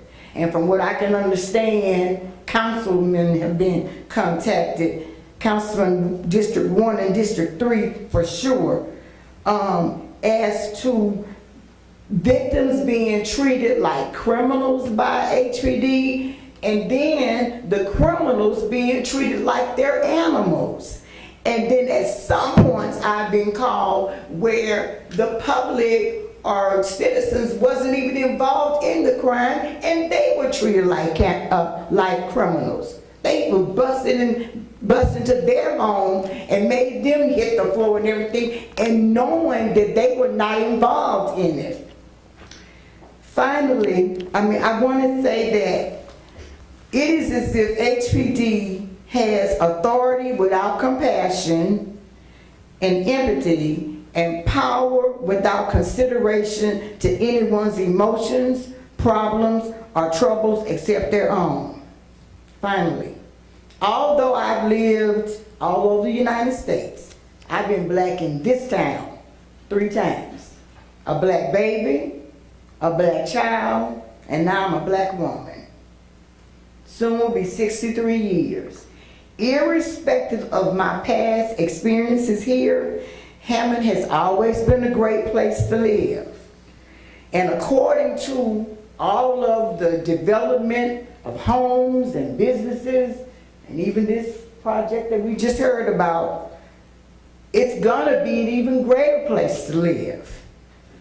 However, I believe that we should be able to come to a solution that will be conducive to everyone here, all the citizens. I believe that because of the forerunners I had, Dr. J.L. Garrett, Mr. W.L. Danfield, and Mr. G.E. Perkins, it is my duty to carry out what they started and seek justice, fairness, and cohesiveness for and among all of the citizens. And before I take my seat, I really would like to say, I'm not talking about nobody. Now, I know this is colloquial English. I'm just talking about what I'm talking about. We're gonna need to stop blaming each other and work together. You can't tell, I've been through segregation, I've been through segregation here and integration, and it went well. There is no way that this small town should not be able to, each one of us, District 3 should be able to come and say, look man, I need this, we need this. District 1 or 2 or whatever, say, okay, well, let's do this for me, and then we're gonna make sure. That's the way it should be. The administrator, if the head not right, The tail not gonna be right. We do not need leaders that's gonna run the town like they want to run it. We need to come together and come to a solution no matter what's going on. No, I'm not saying that we should sweep stuff under the rugs. And there are some situations where the policemen need to lock up. I'm like, take them to jail. Don't let them go get nothing to eat. Take them to jail. Let them pass go. Take them to jail. However, there needs to be a community. We need to come together and have a community that we all can feel safe in, have financial stability, and then people will want to come and grow with us. Thank you so much once again, President Andrews, for letting me speak. And I really do want to expound, and I want to be adamant about the city police department. There are some things that go on behind closed doors that should not go on. Thank you so much. You're welcome. Also, up under my council report, I would like to thank the volunteers who never gave up on looking for Mr. Earl Dunn, who went missing in our community on last week. He was missing for over 5 days.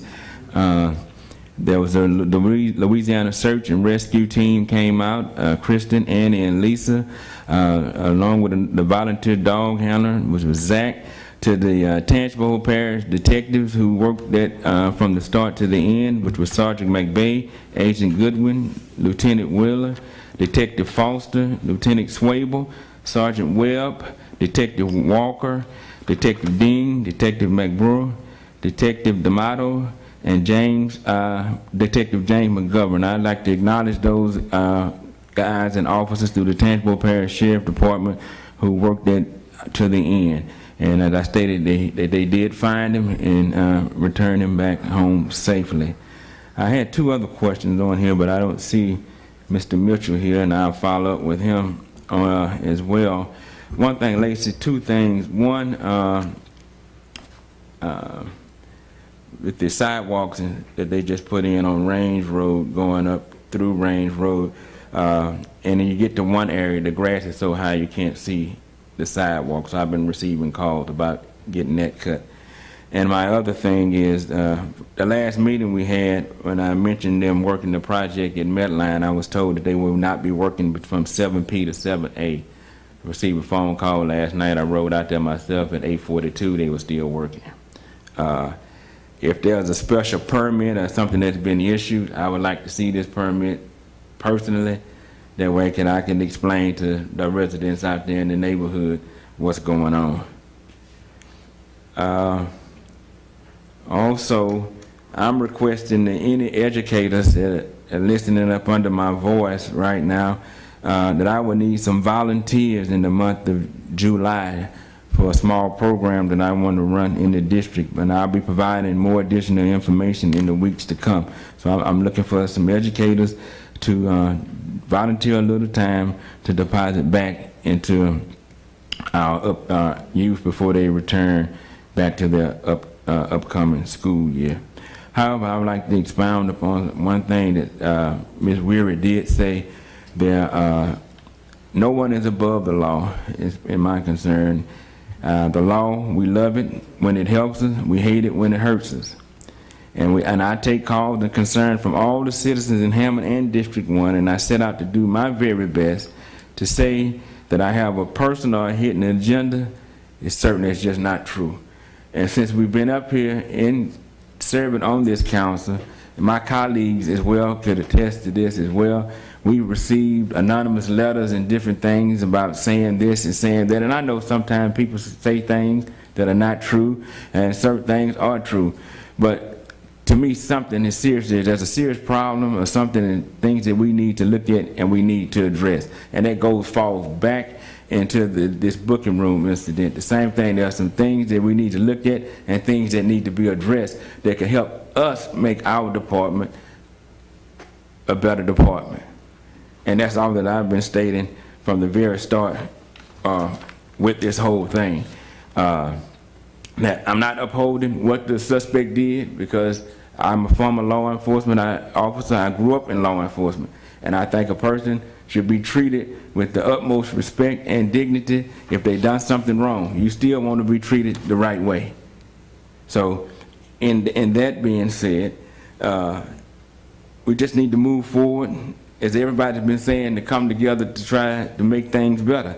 And I stated before, I just want to move forward as well. And the statement was made to me that the city needs to heal, and I agree that the city does need to heal. But the fact of the matter is this: if you don't get the proper medication for whatever you've been diagnosed with, you're going to continue to be sick. And it doesn't make sense to put a Band-Aid over the top of a wound that has not been properly medicated. So that's my end line. That's where I'm headed, and those are the things that I'm trying to see. It was stated that we need to be in more prayer about the issues and things that we take up here, and I take those things very seriously. And being a minister of the gospel myself and a human, first of all, I have a respect and a moral obligation to God, and I have a moral obligation to the citizens of Hammond, which I take very, very seriously, and I take it to heart. So I pray about all of these situations. And in your leisure, you read the book of Matthew chapter 25. But there's one part in Matthew 25 that sticks out to me the most, when he was stated, if you do it to the least of them, you have done it to me. And this is what the scripture is saying. In other words, if you're doing it to the poor people, if you're doing it to the people that can't do it for themselves, you're hurting me. So in other words, he put himself in place to take care of things for us. And I see that I've been put in place to take care of some things here. And it's not going to be easy, and sometimes it's not going to be pretty. I take a lot of things home with me every day, and a lot of things I have to run through myself every day. And I pray before I get up here that it's not me that's sitting in this chair, that God can continue to use me. I'm sorry I had to get spiritual with you for a second, but sometimes the Bible tells us we can handle the natural things with spiritual things and spiritual things with natural things. So I had to bring all of this stuff together. That's the whole purpose of trying to work together and trying to move forward. And I totally agree with a lot of things that have been said. It's not an easy thing to do. We're not going to always agree on everything, but we could agree to disagree, and we could do it respectively and work together.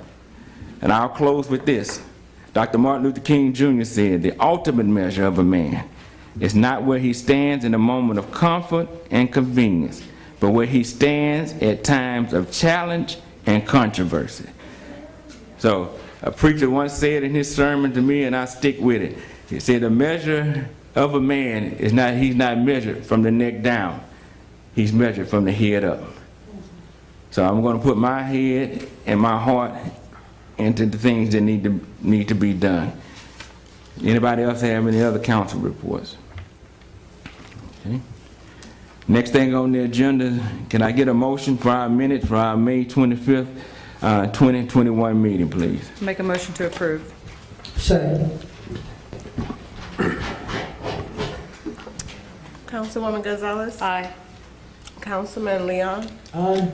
Councilman Wells? Aye. Councilman Deveterio? Aye. And Councilman Andrews? Aye. Resolutions none. Old business 1. Ms. Lisa? A resolution authorizing the mayor to enter into a memorandum of understanding between the Louisiana Department of Public Safety and Correction, Office of Motor Vehicles, and the City of Hammond to maintain a public tag agency in the city limits.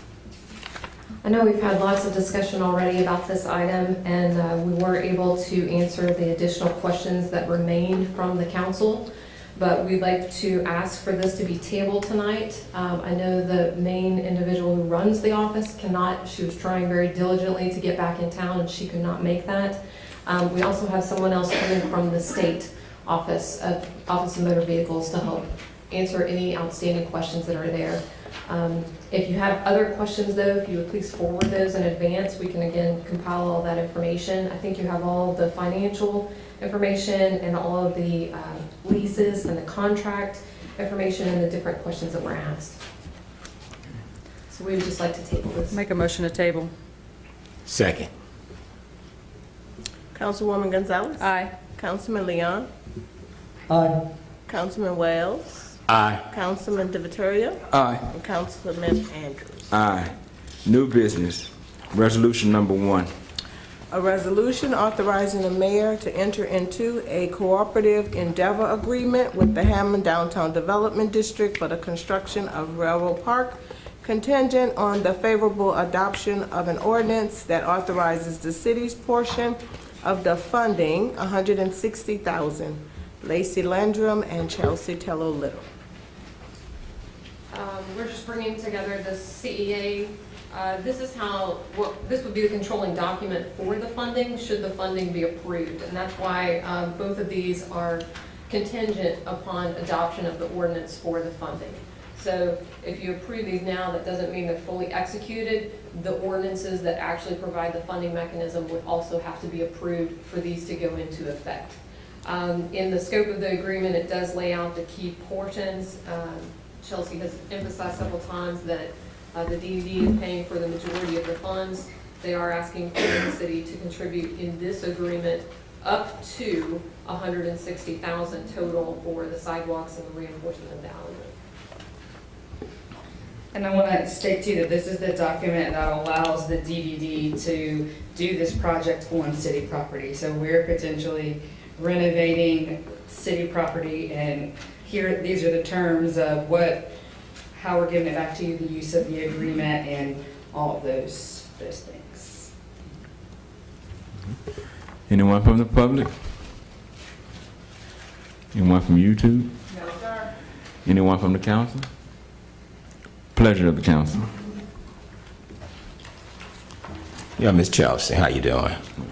How you doing? Okay, look, ask you a question. For this project, the total amount for this project, how much is it? I had wrote some numbers down. $725,000. 725. Okay. How much y'all have? Because I keep hearing you saying this for downtown only. I've been hearing you saying this the DDD, it represents downtown, and I see y'all just did a special tax and it was passed. So 725. Give me the total amount that you all have in y'all budget as of right now. So what the tax brings in and what our revenue is $330,000 a year. We have been saving specifically for this project and rolling over funds to our general fund to renovate this property. So that's why we have excess funds to complete our portion and pay for the majority of the project. So to clarify, our funds can only be used in downtown, but I think this project benefits the city as a whole. There are a lot of opportunities. UMX operates out of the African American Heritage Museum. They've been reaching out to us, very supportive of this. They're able to host vendors there without inconveniencing and closing down parking lots. So again, our funds specifically can only be used in downtown, but this is something that really can benefit not only the city, but the whole parish. Okay. I don't know if I did something wrong, you did something wrong. How much do you all have in your budget as of right now? The total amount that you all, the DDD, what's the total amount you have in your budget right now? I'm not sure what's remaining, but we bring in $330,000 a year. Do you know how much is allocated? Is there a mean balance, allocated for I the- guess a balance in account? You Yeah. have a balance on account, like if you have an account, what is the balance he's asking? For our exactly? general funds? Yes, to the DD's checkbook. So the current, I mean, this is what we were going through in the presentation, but the starting fund balance, so the amount that they basically had in their savings to start the financial year with, was $795,000. They are projected to bring in, to add money to that savings, so to speak, $330,000. They're projected and budgeted to spend out $270,000 of that. They also have a transfer out of $60,000 to cover their debt service, which leaves a balance in their ending fund balance of $795,000. That's what's linked up on the agenda and what is in your consolidated budget. That is your kind of cheat sheet or for the whole year for the budget. Lacey, there's also a bond on There is also bond money that was taken down. I think that was 300. No, just 300. I think it's 300 on us. So the bond money never was mentioned. Would y'all have access to more money or no money? The bond money goes to cover this project. So everything that you're seeing is all of the construction fees. So the DDD is also taking one, covering any. So the bond money is included. Contracted services. So the bond money included in this? It's not budgeted, it's in a project account. That's why they only have to transfer $450,000 over to make the majority of the funding that's needed to make the project go. So you have a budget account that the DD can go to? Project account. That's for this Okay, project. yeah. And that's what's been paying so far, the architecture fees and the other professional fees that they've needed. So what's the balance in that account? I can't tell you offhand. Lacey wouldn't have that. Okay, so that's a DDD deal. That's something that I can provide for you. I just don't have Munis here right now. But that is absolutely something I can So there's get. approximately 300,000 for bond money, there's approximately 700,000. Frank, can you come up to the mic, please? Thank you. There's approximately 300,000, which may be up or down, Chelsea should be able to tell you that, she's been writing checks out of it, in bond money, and then there's 700 and whatever the other number is in cash, correct? That's not bond money, so there's a total of $1 million, roughly. That's in the fund balance. That's not allocated. Correct. Right. Yeah.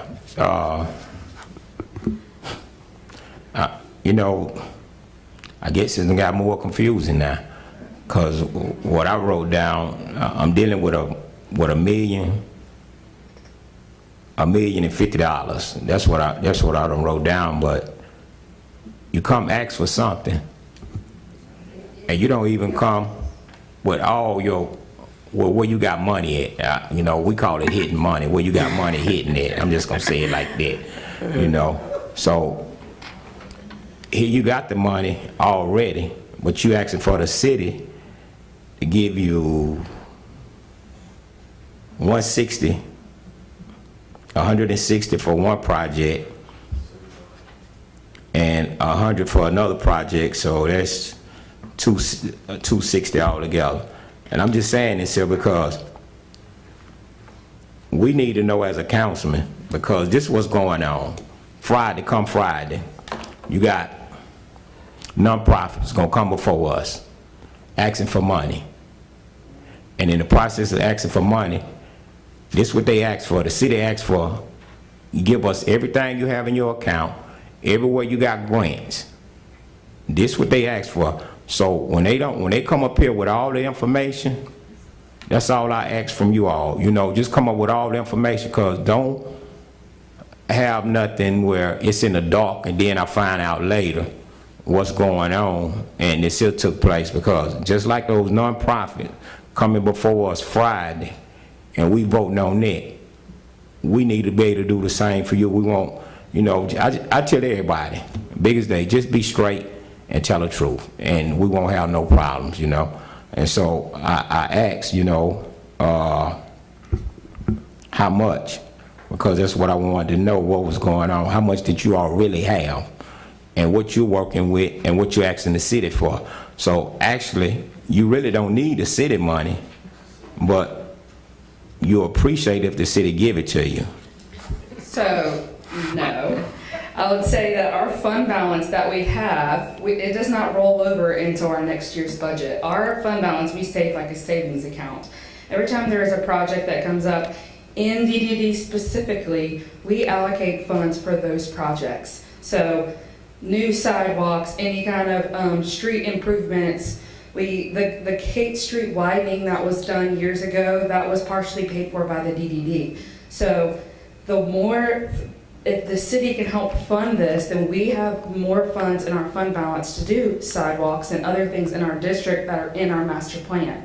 So it's not in the DDD's best interest to drain our general fund, because there will be more projects in our very lovely master plan that we just had done in 2019. So we're asking the city, if we're gonna renovate your city public property, if you would contribute a small portion of those funds. Okay, actually another question, and I'm gonna leave you alone. The building y'all in now, that belongs to the city? It's a city building, yes. Okay. How much rent y'all pay a month, a year, whatever? We cover all of the utilities and we cover all of the cleaning of the building. Okay. Just like all of the other city buildings, is that right, Lisa? Yeah. So let me say it again. How much rent do y'all pay the city a year? We don't pay rent. Okay, yeah, okay, y'all don't pay no rent, but y'all pay all the utilities, right? We do. Okay then, thank you. Just one more question. So, simple question as far as if y'all didn't get to 260, are y'all still able to do y'all have enough funds to get the project done up here on the board that y'all presented to us? For what at this point, what the board is comfortable with for spending on the project, no. They'd have to reassess and figure out if that's what they would want to spend, if there was other ways to fundraise, but if the city were to not approve these funds, we would go back to the drawing board. But it'll help out a whole lot, the city give you something though, huh? Absolutely. Okay, then that's what I want to hear. Well, if an organization was going to give you a $725,000 park in your district and you only had to pay $160 for it, wouldn't you say, yeah, that's something I want to do? Yes, ma'am. Yeah. I like that. That's what I want to see, that same spirit. I got the spirit. Yeah, that's what I want to see. I'll bring it if you want it. Yeah. Thank you. Yeah. And I guess, my question and concern wasn't for, me thinking the park wasn't the new development was a bad idea or not beautiful or well done. My whole concerns are we have a city, whole citywide, that we have to, do improvements and upgrades for, and we have one pot to pull from, and therefore, I feel that, if an organization like y'all that do very well and contribute, I'm a business owner, I own business property all over the city. So, it benefits everyone. So therefore, I'm glad and grateful for y'all doing what y'all have done. But, it's a lot easier if y'all didn't have the funds to finish a project or whatnot that y'all are trying to do, to come to ask for money and help someone in a time of need, rather than we have one pot that we have issues with that are on the outer skirts of downtown that are growing, and downtown is continuing to develop, and I hope it grows and it will, that we could still invest money, some of that money now, and then later when you didn't have the money, come to us and say, hey, we got to do this, blah, blah, blah, we don't have money. And I think that's the best use of using funds that you have available right now. So that's the reason why I wanted to clarify how much money y'all actually have in y'all's account to actually do it. Are y'all going to fall short from doing it, or are y'all going to be able to do it, but just not have a large safety nest in y'all's bank account? That's something that the board would have to answer. I can't speak for them, all of them directly, but I know that right now, the number that we've allocated is what they're comfortable to spend. And I think it's important that y'all look at this like an investment. We talked to Tangi Tourism. Right now, they are physically busing tourists to Ponchatoula, to their downtown, to take pictures with the Berry and to do their art exhibits and their history exhibits.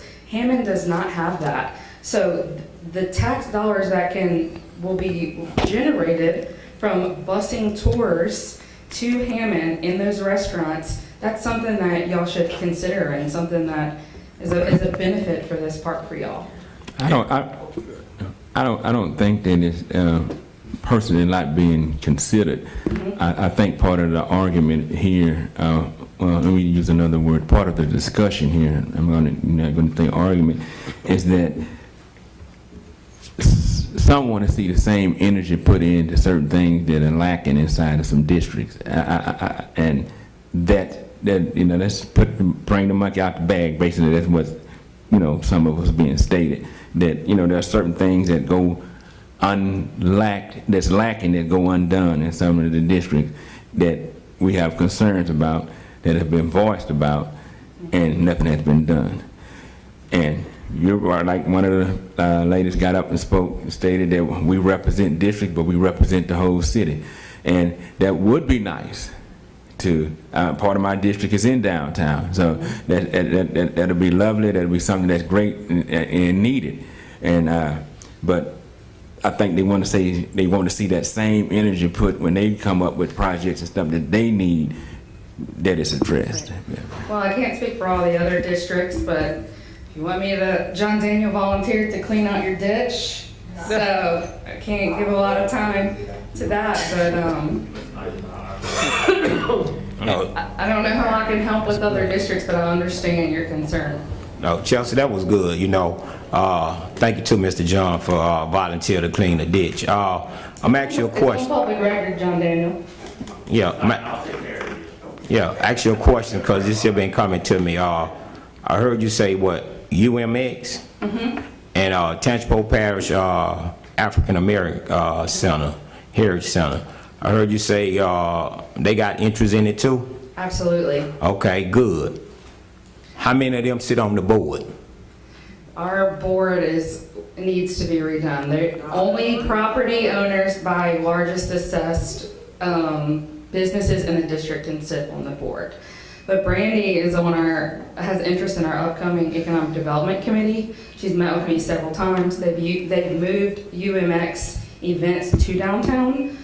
She's asked that we start tying that bridge of diversity downtown. She's very interested in this. Right now, they do the same thing as a lot of our other events, where they pop up tents, ask the city to pull out electricity in the parking lots, but this is a space that they can use. They also bring out music to every one of their events, and all of this will be already there for them. All their vendors have to do is show up.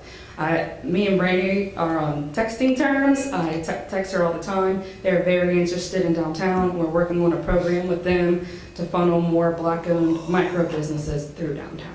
Okay, I'm gonna ask you another question. I'm gonna leave you alone. You said Okay. that last time. Huh? You said that last time? No, when you brought that up, okay. I heard you say about majority ownership, and that's how y'all got y'all board set up. But right now, we all see which direction the world going in. Everything is changing, and even though we know that a lot of people don't want change, but things are changing. So I appreciate everything that you're trying to do with those two organizations, and hopefully your board will consider putting one of them on there. It's a state, we'd have to go through state legislation, right, Andre? But that's not something that can't be undone. Okay. Yeah. You got somebody behind you. Just to address the board issue, the board is set by state statute. It is, the mayor has one appointment, the Hammond City Chamber of Commerce has one appointment, 3, I believe, are largest assessed property owners who they do not actually have to be, the person nominated by those do not have to necessarily be the actual property owner. For instance, just how it falls, I think most of the larger property owners are happen to be banks. They can nominate whoever they want.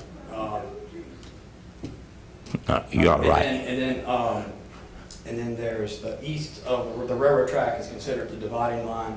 Businesses and property owners from the east side and business and property owners from the west side can nominate one. Anybody can go around and get signatures. You got to have 5 nominations.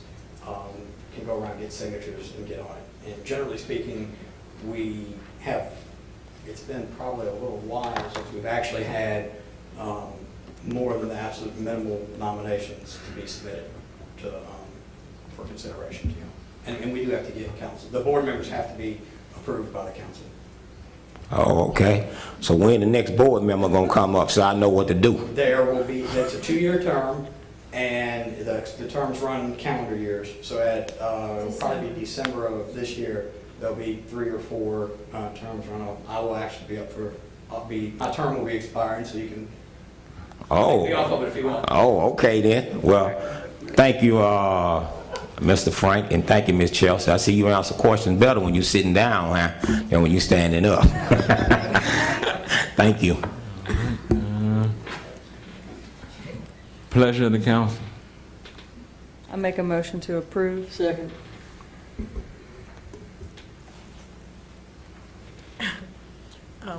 Councilwoman Gonzalez, Aye. Councilman Leon, Aye. Councilman Wells, No. Councilman Deveterio, Aye. and Councilman Andrews. Aye.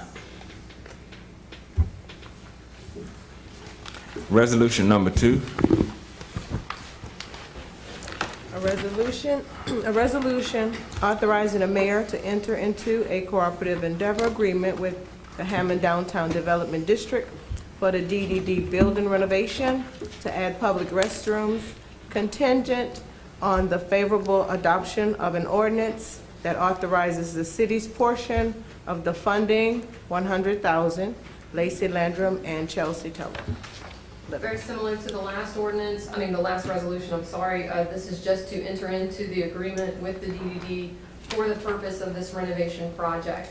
The outcome of the project and the benefit that would be provided to the city is accessible, ADA accessible public restrooms. I believe there was some discussion about changing the hours of use and potentially maybe reworking some of this language, so I don't know if there's a... Yeah, on number 4, and then probably number 5 would also have to be considered, so that, it says the restrooms will be open to the public during DDD office hours, which I saw on your website are 9 to 5, and during special events, and at other times as agreed between the city and the DDD. And I'm fine if we were able to figure that out, but then I see, and I'm sure the DDD may have an issue with, DDD shall pay all operating expenses of the office, including but not limited to utilities, maintenance, and janitorial services.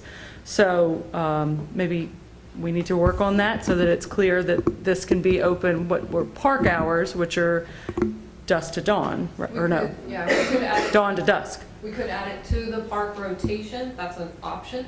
The park rangers are responsible for opening and closing restrooms, which, as you said, are from dawn to dusk, so sunrise to sunrise. So we didn't have a plan in place to take care of the new development? The plan that's in place is described in the agreement. Yeah, but who's going to take care of it? That's what I'm saying. The rangers and everything else, did we? The DDD was going to be responsible for the whole deal. the janitorial and for the maintenance of the restrooms. Okay. All right. But I think that plan is not good enough, so maybe we should, do you think we need to table this so y'all can work on the language, or? We can do that, or we can... I can make a motion to just clean this up and say during park hours, but I don't know if DDD is going to say, well, we don't want to have to pay for that, because that's what it says here. Councilman, I was a part of some of that discussion, and I think you're right. We really don't know exactly how the restrooms are going to work till you live it for a while. And so that's why we had as a minimum, it would be during the DDD office hours, at a minimum during the special events, and then other times as agreed between the city and the DDD to figure out what's the best way to handle this. I don't think there was any disagreement that the DDD would handle the janitorial services and the cleanup of the restroom areas. But, I'd hesitate to tell you to prescribe specific hours till we see how it works. I think there is a certain awareness that we want to accommodate the Kate Street folks, and it might be that it is open during the park hours, but I think the concern was how is that going to really work? This is just specifically Saturdays and Sundays, right? If, after farmers market hours, y'all would shut down, and then Sundays you're not open. It Right. needs to be open on those days. So I think the initial conversation we had with this was kind of a trial and error. That's why we left it kind of where it says, as agreed upon by the city and the DDD. I am open for any of the changes. I think that's fine, but if we wanted to take these, this is a 12-month agreement. So if we wanted to do a trial and figure out how this will work, when it should be open, what the city's responsibilities are, what the DDD's responsibilities are, we can revisit this in a year or even before if needed. Well, it's going to take time to build it anyway, so if we pass this, it lasts for a year, then there's some time in there to find out whether it's working. Yeah. But I do want to be very clear, and I think you understand, we need these open on Saturdays and Sundays. I think that's something we can get with the city on, and maybe, I know the mayor was hesitant to put, maybe, to spread everyone too thin, so that's why the DDD offered office hours, but maybe it's something where it's DDD office hours and the city is manning the opening and closing on Saturdays and Sundays. But all of that is, we can work on all of that in these terms. It's a cooperative endeavor, so, we'll work together. Yeah. Okay, I'm good with that. Any other questions from the council? Just a point of information too, this is contingent on passage of the funding ordinance. So this, even if you say yes on this, does not necessarily go into effect unless there is funding available for the projects. The other thing I will say, I know there was discussion about the funding of these projects. The important thing is that in all these, it says up to, not to exceed. The city's portion of several of these projects is line itemed as an alternate, and so that may also help us with understanding exactly what the city's contribution is going forward. Anyone from the public? I just think that they should change them off of the.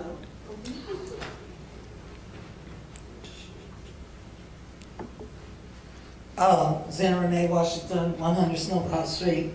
I think that before you vote on anything, they ought to talk with you and they ought to make sure that the bathrooms are open 7 days a week, as long as the park is open.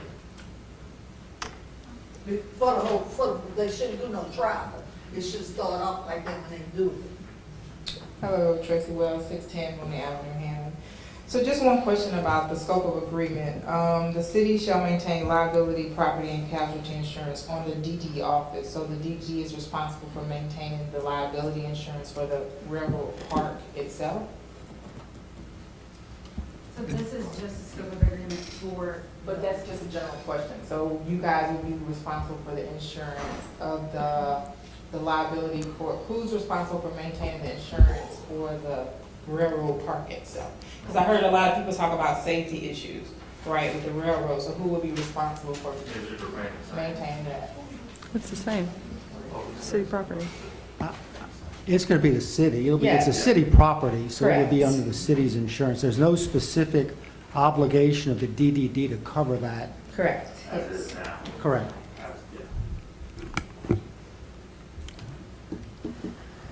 Anyone from YouTube? Yes, sir. Mark Verwarn or Vervos. He's 42480 Cloverleaf Drive, Hammond, Louisiana. It's important to remember that the Hammond DDD is a major economic driver that generates tax dollars to make other needed improvements citywide. Without the DDD, things like the Columbia Theater, Hot August Nights, Starry November Nights, Farmers Market, etc., would not be a part of the city of Hammond. These are all economic drivers. Thank you, Mark. All right. Pleasure of the council. Motion to approve. Second. Councilwoman Gonzalez, Aye. Councilman Leon, Councilman Wells, No. Councilman DiViterio, Aye. and Councilman Andrews. Aye. Resolution number 3. A resolution to approve La Saigon, located at 1820 South Magnolia Street, Hammond, Louisiana, 70403, for high-low alcohol approval on premise. The ownership is the Lee Family LLC, Laura Hammond. Good evening. Good evening. So, as you said, we're seeking your approval tonight for alcohol. This is a location change. Lee Saigon is moving from 221 East Thomas Street to 1820 South Magnolia. They've met all the requirements that we have asked of them, and so we are here to get approval. I have Mr. Sang Lee in the audience should you have questions.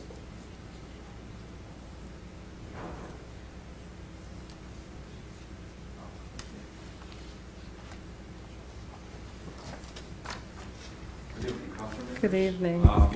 We moved it to new location, and so far it's been exceeding our expectation.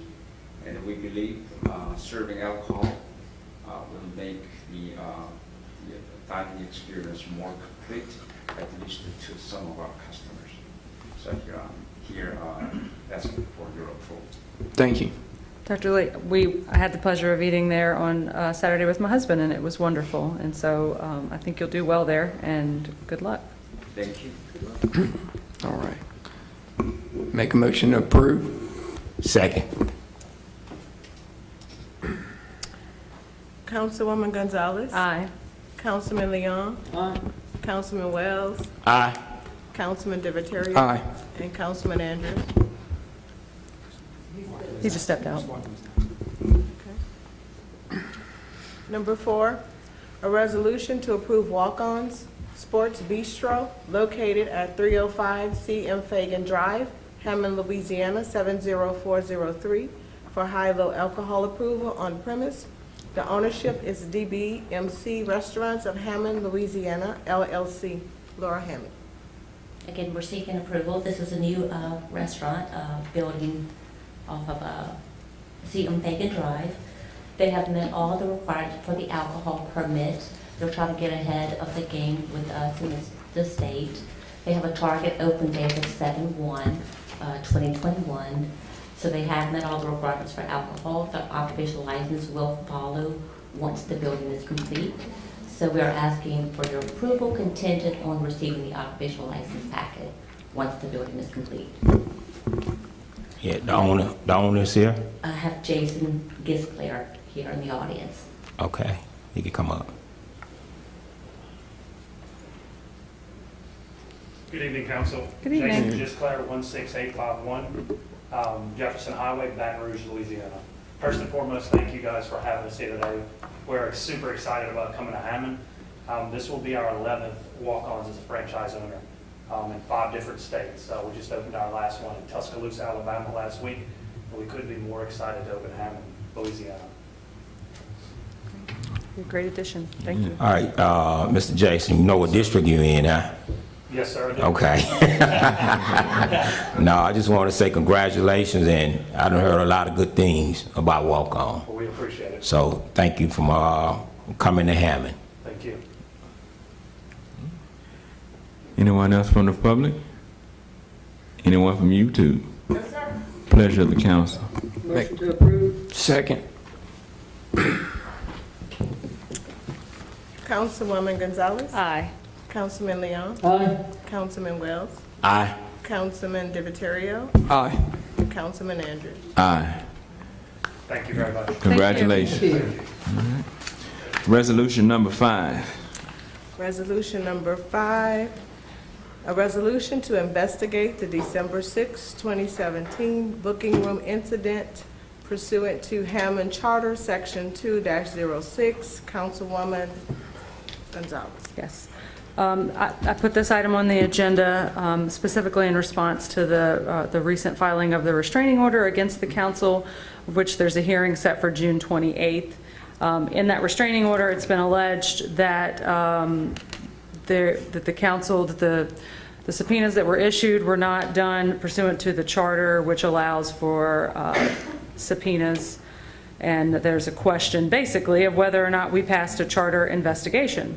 And that hearing on June 28th, we'll have to have Judge Dykes make a determination of what our intent was. And so I would like for us to clarify that intent by voting on this. And the whole goal of this, obviously, is to not have to defend a lawsuit, which we realize would probably not do anything anyway.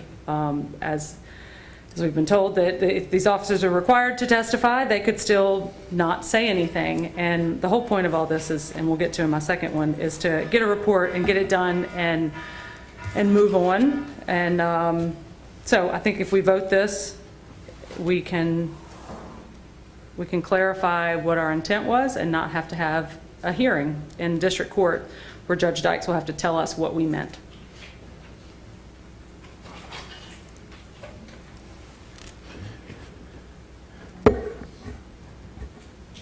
Public comment? Any comment? Public comment? YouTube?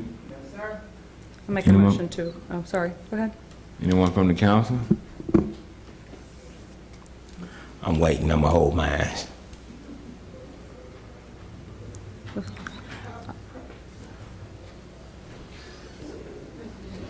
Sandra Weary, District 1, Hammond. I don't understand exactly what's going on. Okay, so the council voted a while back to refer the booking room video to an expert for a written report. We all understand that. Then we also voted that for an attorney to help with that.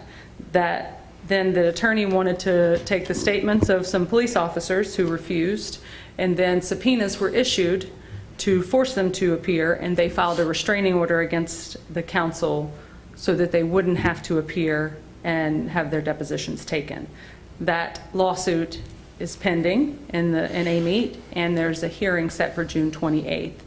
The legal arguments that are made, I feel, can be clarified, and we can nullify the needs of spending and attorney's fees if we just take a vote right now on what was, and then with the next thing would come up as well. Thank you. I make a motion to approve. Second. Councilwoman Gonzalez? No. Councilman Leon? No. Councilman Wells? Abstain. Councilman DiViterio?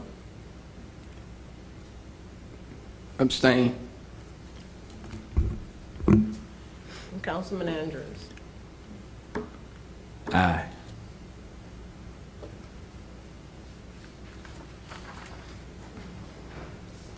Resolution number 6, a resolution to rescind the subpoenas issued by the council president to City of Hammond police officers and instruct the attorney and expert hired by the city council to produce a written report of the incident within 30 days while referencing in some report any refusal of any witness to testify or inability to obtain other necessary information as appropriate.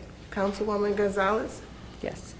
This item, the purpose of it, we had a meeting where we spoke with the attorney who is helping with this investigation, who said that had it not been for the refusal of people to testify, he could have had the report done by the end of May, and then we were dragging things out, and also noted that if someone refused to testify or they didn't have the information that they wanted, they could just make a note of that. So considering that they feel that they are very close to being done with this, I think that it would be fair to all of us if we could get our report, and if there's anything that they feel they didn't get, just make a note of it and get something for us, particularly since we have already spent, as of June 1st, $36,000 on this. I think it's time to go ahead and get this report issued.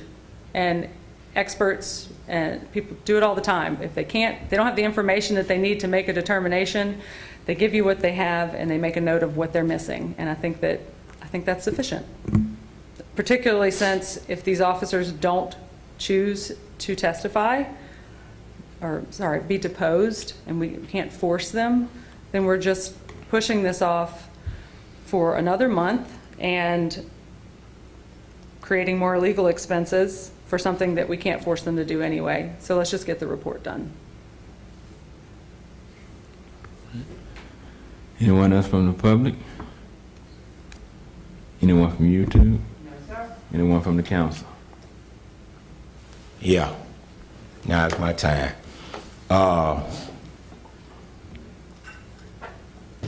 Councilwoman Gonzalez said $36,000. That's how much we done spent so far. But let me go back to where it all began.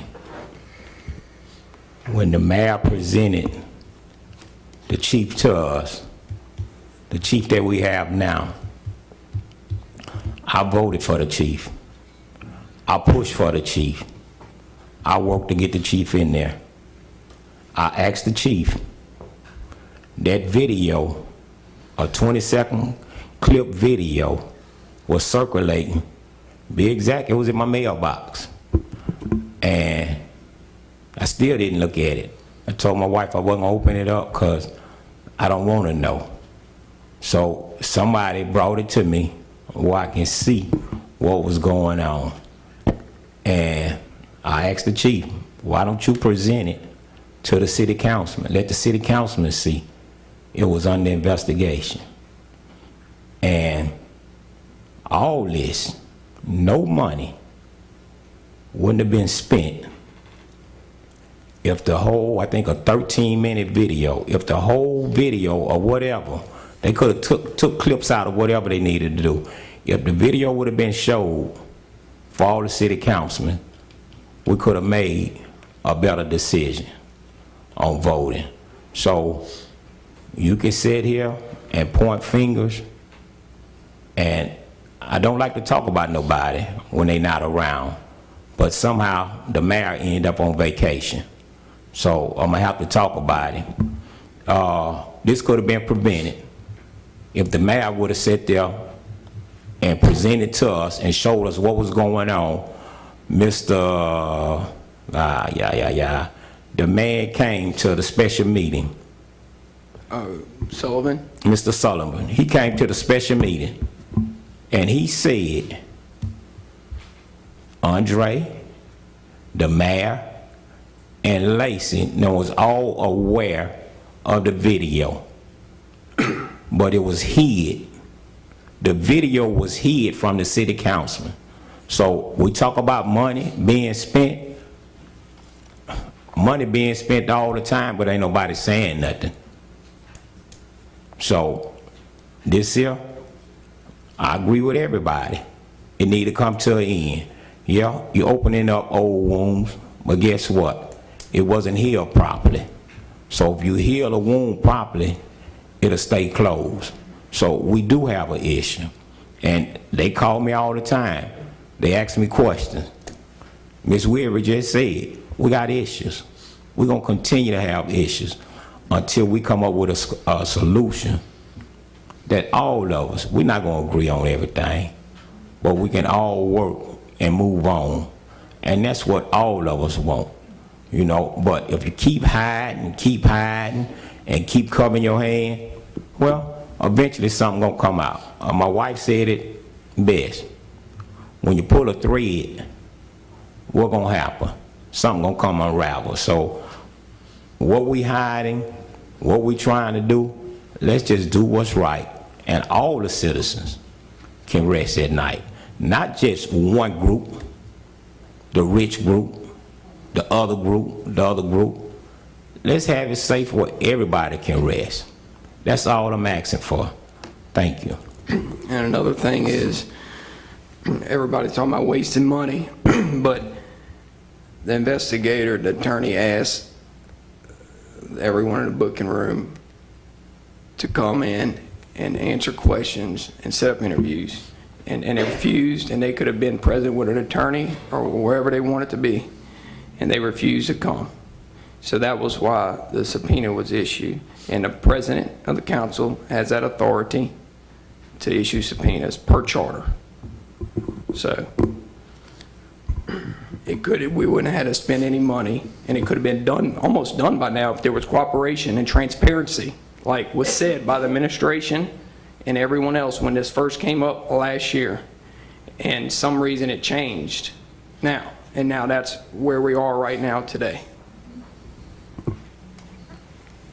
Frank DiVittorio. Councilwoman Gonzalez, I was just curious, why do you think that you can't compel questions to be answered under subpoena? Whenever we had a meeting with two attorneys, they told us that we can compel them, but they could still basically plead the Fifth. So your concern is that they would take the Fifth Amendment? Well, if they did, then we'd be going to a hearing on June 28th, having Judge Dykes tell us what we meant. And then if he ruled saying that, yeah, it was a proper use of city charter authorized subpoena, then they're forced to come in, and then they come in and they say, I refuse to testify. We've just pushed all of this back well over 30 days. When the attorney said, if they refuse to testify, we're just going to put a note in the report saying that they're not cooperating. So do you? Well, let me further just clarify on that point. Also, the ordinance that allows the issuance of subpoenas, the charter talks about investigation subpoenas.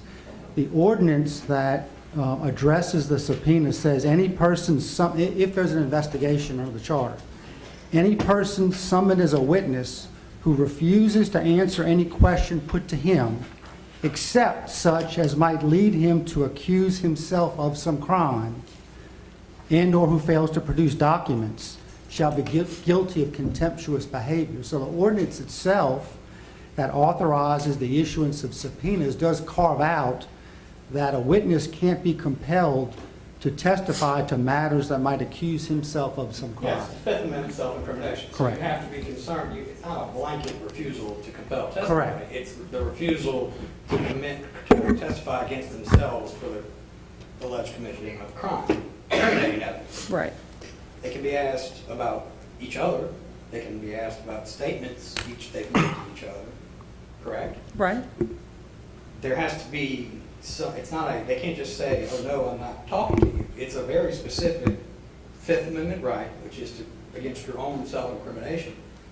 And so you voted for this investigation. No, I voted for a review of the booking room video and referral to the expert. I did not vote for an attorney to be a quarterback for this, who then charged money and advised the council to set up depositions of officers and then subpoena them. So but anyway, back to the point, the only point I was trying to make is your statement that you can't necessarily compel testimony is, what you meant was just they may assert their Fifth Amendment right and you wouldn't be able to question them beyond that assertion. Yeah. All I want is for us to get a report like we've asked for, and they have told, they being the attorney and the expert, have said that they can just simply note in there. And I think that that tells people, hey, they didn't want to participate. And I want to. You got your own judgment there. I'm not done. Yeah. And I mean, Well, you're saying something about an attorney that you didn't talk to him about. he was standing in front of us in our meeting, and he talked to us. And I am referring to that and the vice conversation. president and the president communicates with him. But before what I was getting to is that he said it is crucial. It is crucial for the investigation, to do a thorough investigation, is to have these officers that are refusing to come in there and answer questions that has to do with the investigation. So that is what he said. If you want a thorough and correct investigation and a report made, it is very important. The attorney we hired to do this, his profession, advised us to do that. So therefore, that is important to that investigation, to get a thorough investigation. If you're paying for an investigation and a report for the people of Hammond to see exactly, I think we need to do it the correct and right way. And then I asked him, if they still will not answer your questions, what will you do? And he said, I will put a note in there that they won't respond. And another issue, do you think that it's possible that one of these officers is the chief of police currently, correct? Yes. And the rest of these officers work for that person, correct? Yes. Do you think it's possible that those subordinate officers are concerned about their standing in the office, their standing with the chief, and that a subpoena might give them the cover they need to be able to talk to y'all? I didn't consider that, but now I've brought that to your attention. Well, they're the ones I can that get object- outvoted very easily, and they can do what they want, but I'm just trying to solve this lawsuit and get it over with and stop spending money on But lawyers. you understand there's a difference between being perceived as a rat, as a informant, as a cooperating witness, than being perceived as someone who's been compelled by law to answer questions. You acknowledge there's a distinction there, correct? I haven't gone that far into looking at it. I'm just trying to wrap this up, So right? you just showed up today, you're putting forth a motion to end the thing without considering the options? I asked the attorney the options, and he said, we can do it, we can note in the report. We were done with he said, we were done with the report. We just had a couple of other questions for these guys. So, I'll ask you a question while you're up there. What's a friendly subpoena? What's that? Well, and I'm a lawyer, obviously, and a friendly subpoena, it's a term that I think is, a legal term, a lawyer term probably more than anything, that most people think when they've been subpoenaed, it's an adversarial proceeding. It's something, adverse. But as I was kind of saying, I wasn't using that term, but as I was describing to Councilwoman Gonzalez, there are people who are afraid. For instance, there's a dispute and you saw your neighbor do something. You've got to live next to that neighbor. You've got to go to sleep every night next to your neighbor. Your property is sitting next to that neighbor. Do you want to be the one that ratted out your neighbor? Well, they're not going to volunteer that information. They might tell you something on the side or whatever. They don't want to be involved. Whereas when you subpoena that person, that gives them cover to be able to talk more freely. I didn't want to cooperate with them. I didn't want to tell on you, so to speak. I was subpoenaed here. If I didn't comply with the subpoena, I'd be held in contempt of court. I'd be held in whatever, fined. So it's not that I just threw you under the bus. It's that I was protecting myself because I have a self-interest in complying with the law. So that's why a subpoena, yes, Edwin Bergeron has sued the city. he filed a lawsuit trying to stop this investigation. Yes, there are other officers that are named in that suit, but do you know? You don't know. How they got there, and do you know what they're going to say? You know, Councilwoman Gonzalez is saying, you know, they can just note in the record. Well, that's fine, that's true. I mean, I've dealt with many expert reports. That does happen. There's sometimes you can't get the full scope of the facts. That happens all the time. However, if one of them were to say, you know, well, afterwards we walked out and he told me, no, I went too far. I lost whatever, my cool, whatever happened. I don't know.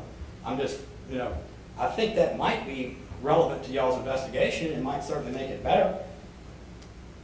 You know, so, and I'm not a criminal lawyer, but I don't know that would be, I mean, that sounds like a statement, an admission that I wouldn't think would be protected by the Fifth Amendment. That's a discussion for lawyers for another day. But my point is that until you issue, it's not just, you know, I'm a lawyer, obviously biased. You know, it's not just throwing. Lawyers are expensive. Investigations are expensive. You know, there are a lot of ways that this investigation could have been unnecessary. But it's here, and if you know, it's y'all's obviously prerogative. But you either, you know, stay in right now. Councilwoman Gonzalez is saying cut this off without knowing. In fact, she just admitted she hadn't even considered these possibilities. So I don't know, and it may be nothing. She could be right, but you don't know. And without knowing, you know, whatever it costs at this point, it's sunk cost. We're talking about when we're here. So I voted to review the video and have an expert, not a lawyer, an expert say that was in line with use of force, that was not in line with use of force, whatever that is. I did not vote, and that's why this is a democracy. They're about to outvote me probably. But I am saying that I think we are going too far. What we passed was a review of the video, not a quarterbacking to get what we need. Yeah, you actually. And I'm not here to debate you, Frank. No, because you actually voted against the retaining of the expert. No, I voted to retain the expert, not the attorney. No, you voted against both of them. Steve was. Oh, that's right. I did vote against the expert because we were given no options. Yes. So Steve voted in favor of it. The term investigation is in that ordinance, and there were 4 of y'all that voted for it. So you know, it is what it is. So you just, I mean, you're basically saying that I think we all know, and I know what you're saying, but I think we all know that they've already banded together to say they're going to take the Fifth. So they're going to take the Fifth, and you're chancing it that, well, maybe they don't, well, maybe they don't. So we drag this out for another couple of months. What are we really going to gain during that time instead of, you know, getting the report? The attorney said the other night that they have more than enough information to make the report. This would be nice. Will they get it? Probably not. I mean, you're saying that, okay, let's ride it through. We'll go another couple of months. We'll spend another 10 grand or more, and we'll drag the city through this for another 2 months. Why? That's the part I don't understand. I understand. And Councilman Leon, if you're privy to information that they've said that they're banding together and going to take the Fifth, that's not information I have. Well, didn't they file the lawsuit altogether? I mean, correct. As I said earlier, that was just an observation on my point. And if they, I thought I addressed that, Councilman, in that it is possible, and it's not possible. I don't have specific information. Don't either. But the point is that y'all said y'all wanted to go down this road, and y'all are here now. Not this road. And, you know, you're talking about months. The hearing you said is the 28th, so you'll probably know the 28th whether you go forward with it. Can I say something? Please. Yeah, I know Zero Washington, 100 Summer Street. From what I'm hearing him say, I heard what she said, but from what I'm hearing him say, and then since I've been coming to these meetings, the city spent a whole lot of money for a bunch of other stuff anyway. So, what I'm hearing him say is, go to the 28th, go to the court, let the law enforcement know that they're not going to be getting away with foolishness. and just take them all away. Even if we don't get nothing out of it, take them to the courthouse. And he's saying that there may be some other people who are saying one thing with the chief and the police, but once they get on the oath and they have to testify against the chief or testify against whoever else was in that room, they just might testify against them unless they're scared of losing their job. So he's saying another 10 grand, another 5 grand, what's it gonna hurt? That's what I hear him saying. To hold people accountable for their actions.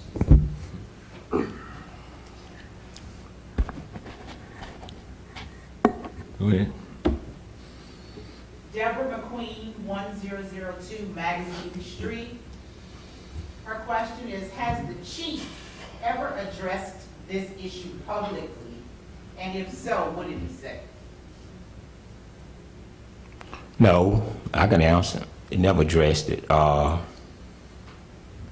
We had a special meeting at the Recreation Center, and I was over that meeting. Anybody wanted to talk was able to talk. It was forced on me that everybody had 3 minutes to speak, and it was open for anybody. When we do public meetings, anybody want to speak can speak. The chief never spoke on it. The mayor said one thing, and he answered one of the officer questions. Other than that, that he's not gonna get rid of the chief. So the chief never spoke on it.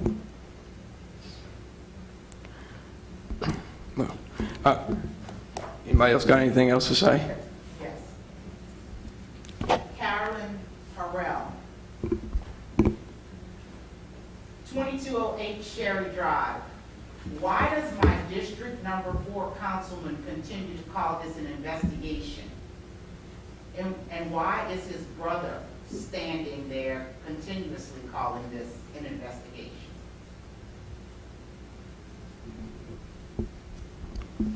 Because it is an investigation. I don't know else how to say it, simply say it. So that's what we voted on a while back, months ago, and that's what it is. It's an investigation. Brent Ritter, 19254, Country Club Lane. How much taxpayer money has been spent so far relating to attorneys in reference to this incident? So far, $36,000, which includes expert and attorneys. It's not just the attorney. Thank you. That was it. Sandy Berry, District 1, Hammond. Once again, let me reiterate. I was so ready for this booking incident to be over with, simply because initially my thoughts was, okay, it has happened. Has the family been compensated, or did they sue the city of Hammond? It has happened, and according to the mayor, and I don't know if he said this, so it was rumored that he said, he's my friend, I'm not gonna fire him, which was wrong to begin with, because we shouldn't have friend things in this kind of situation. Now, if he would have said, I made my decision, I'm sticking to him being the chief, that would have been much better. Now, if in fact, whatever happened in that booking room can't come decision, the chief be made, he wasn't chief when that happened. So are we trying to see whether he should still, or they still want him to be, should he still remain chief? Is that why we're doing this? Or do they want him not to be chief?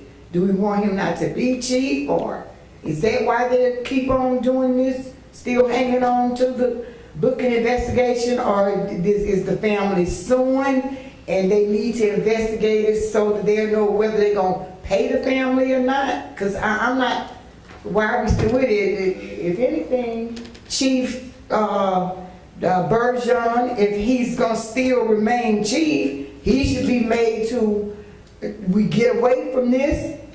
He apologized for whatever happened and turn around and go forward to being a better chief of police.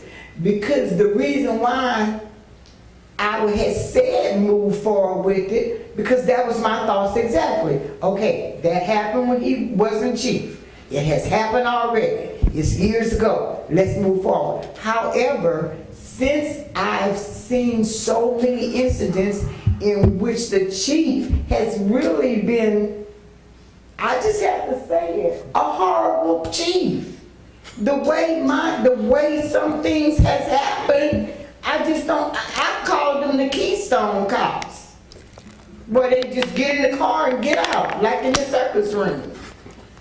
But the thing is, I mean, it's investigation. It is important now to me that we carry out and find out everything we need to find out and put everything out on the line, because for instance, not only with stuff like what I mentioned about my niece being raped, I just something simple as going to the police station asking to register a bike. Because in my day, if you register your bike and your bike, you know, is stolen, you got all your information and police find it, you can claim it. The police department was like, go over there by somewhere, by the old fire station, and they do it there.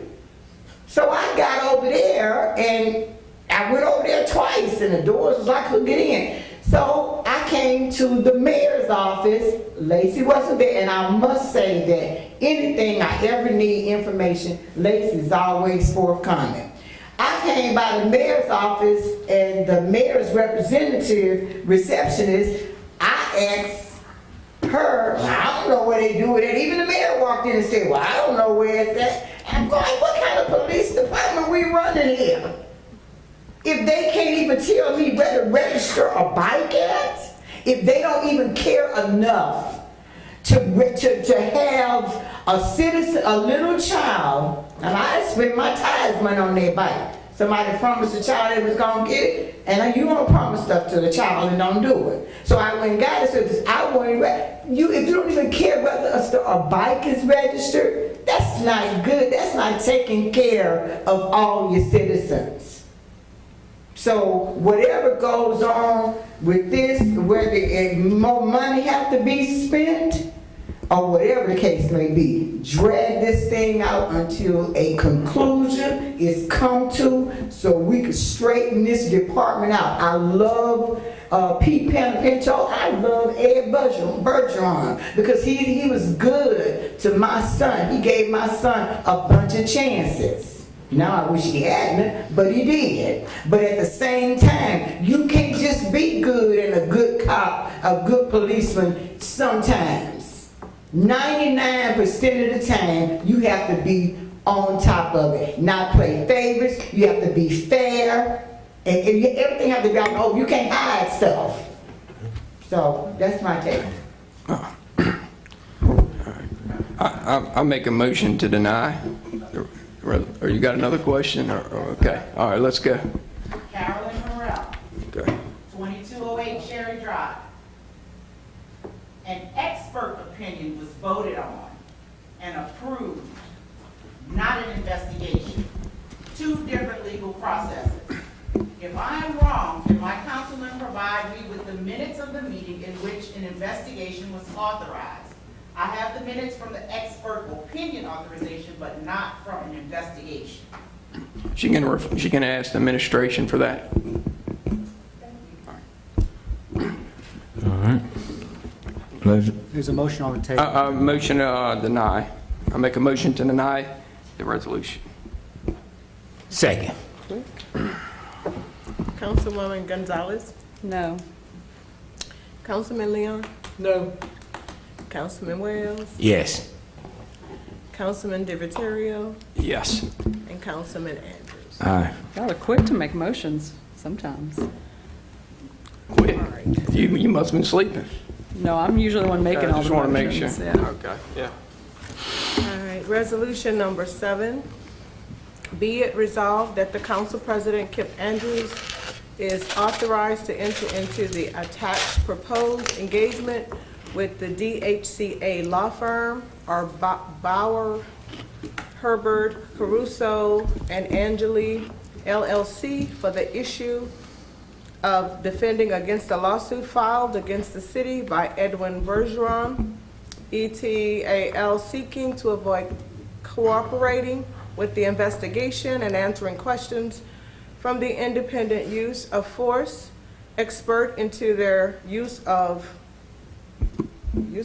force in the booking room, bearing docket number 2021-1375 in the 21st JDC, Tangipahoa, and further designating President Kip Andrews and Vice President Sam DeViterio as his exclusive contacts.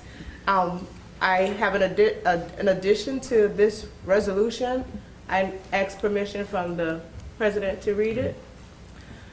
It says subpoena of witnesses and documents. Authority to counsel or any committee thereof may, in the investigation of any matter before it, summon witnesses and compel their attendance or matters under investigation. Compel their attendance. Compel witnesses to testify under oath, to produce documents, things, or other evidence in their possession which may be necessary to the, something got cut off, or matters under investigation. The president of the council shall have the power to sign and issue subpoenas in the name of the council, requiring attendance and giving testimony by witnesses and the production of documents, things, and other evidence. This would need to be amended to include all of that extra stuff. Yeah, just need a motion to amend the item to add that. I think that might have been with the other resolution. Yeah, this was just, she was just reading something that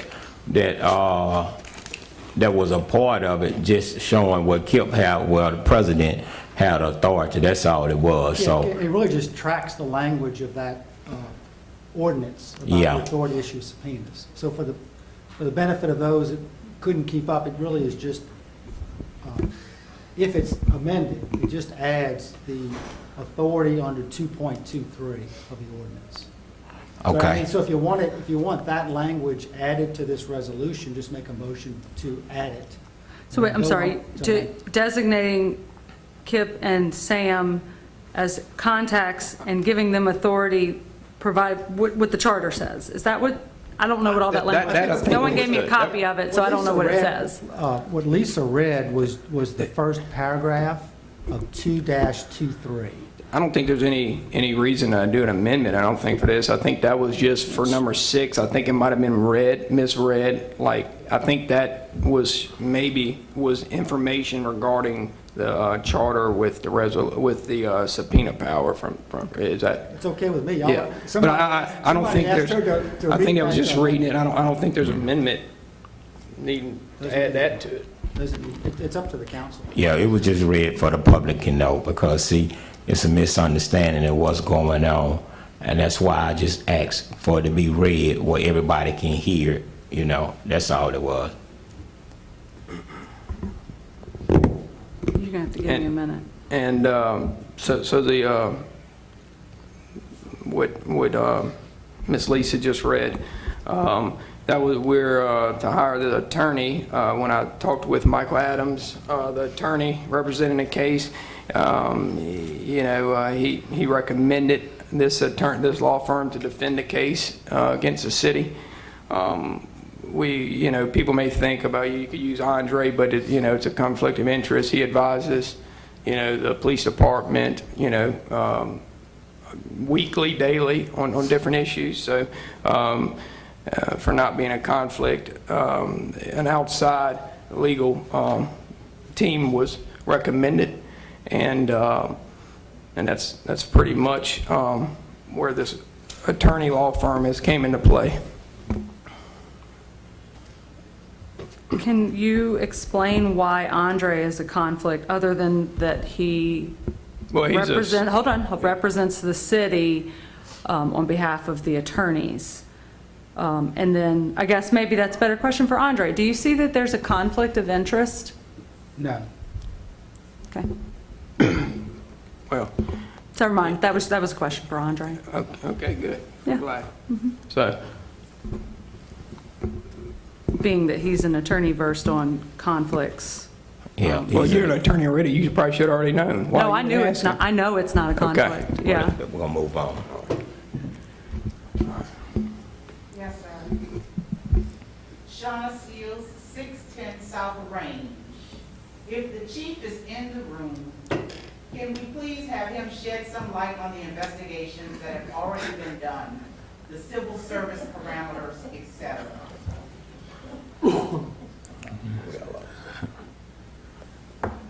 Yeah, the chief in here.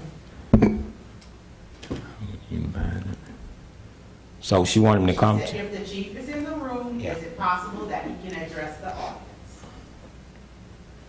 I can briefly address that. This incident occurred in 2017. At that time, Chief Jimmy Stewart called for an investigation. It was an investigation of the incident. The investigation was also investigated and looked at by the FBI. It was again referred to the FBI as of recent. I will tell you that I believe that I'm all for going to someone to look at. The assertion that we have cost the city money by filing a restraining order is absurd. We have not cost the city money. The city council has cost the city money by saying they called for an investigation when they did not. As far as the individual incident, that incident has been out there. I did discuss that incident with Mr. Wells specifically. I spoke to you, Mr. DiVittorio, as well as your brother. Do recall, I'm not sure. You can refer to me as councilman and not you if you want to be respectful, and, you know, since you are the chief and you work for the city. No And this is a council meeting, so I just want to make sure you know that. And I'm the vice president, so appreciate it. Congratulations. But I spoke with many people throughout that incident, including the council members. As far as the incident, it has been investigated, it has been looked at by multiple agencies, and unfortunately, it appears as if nobody wants to move forward or even question the good things that our department has done since I have become the chief. We've had citizens academies, we have Camp Blue for kids. We have a lot of things that are going on, and our department's getting better every single day. Not because of the council, but because we have a great department. Because we have a great city, we have great citizens, and we're going to come to work every single day and do our job and do the best job that we can. I wish that more people would get on board and try to fill or follow those things, but that's kind of where we are.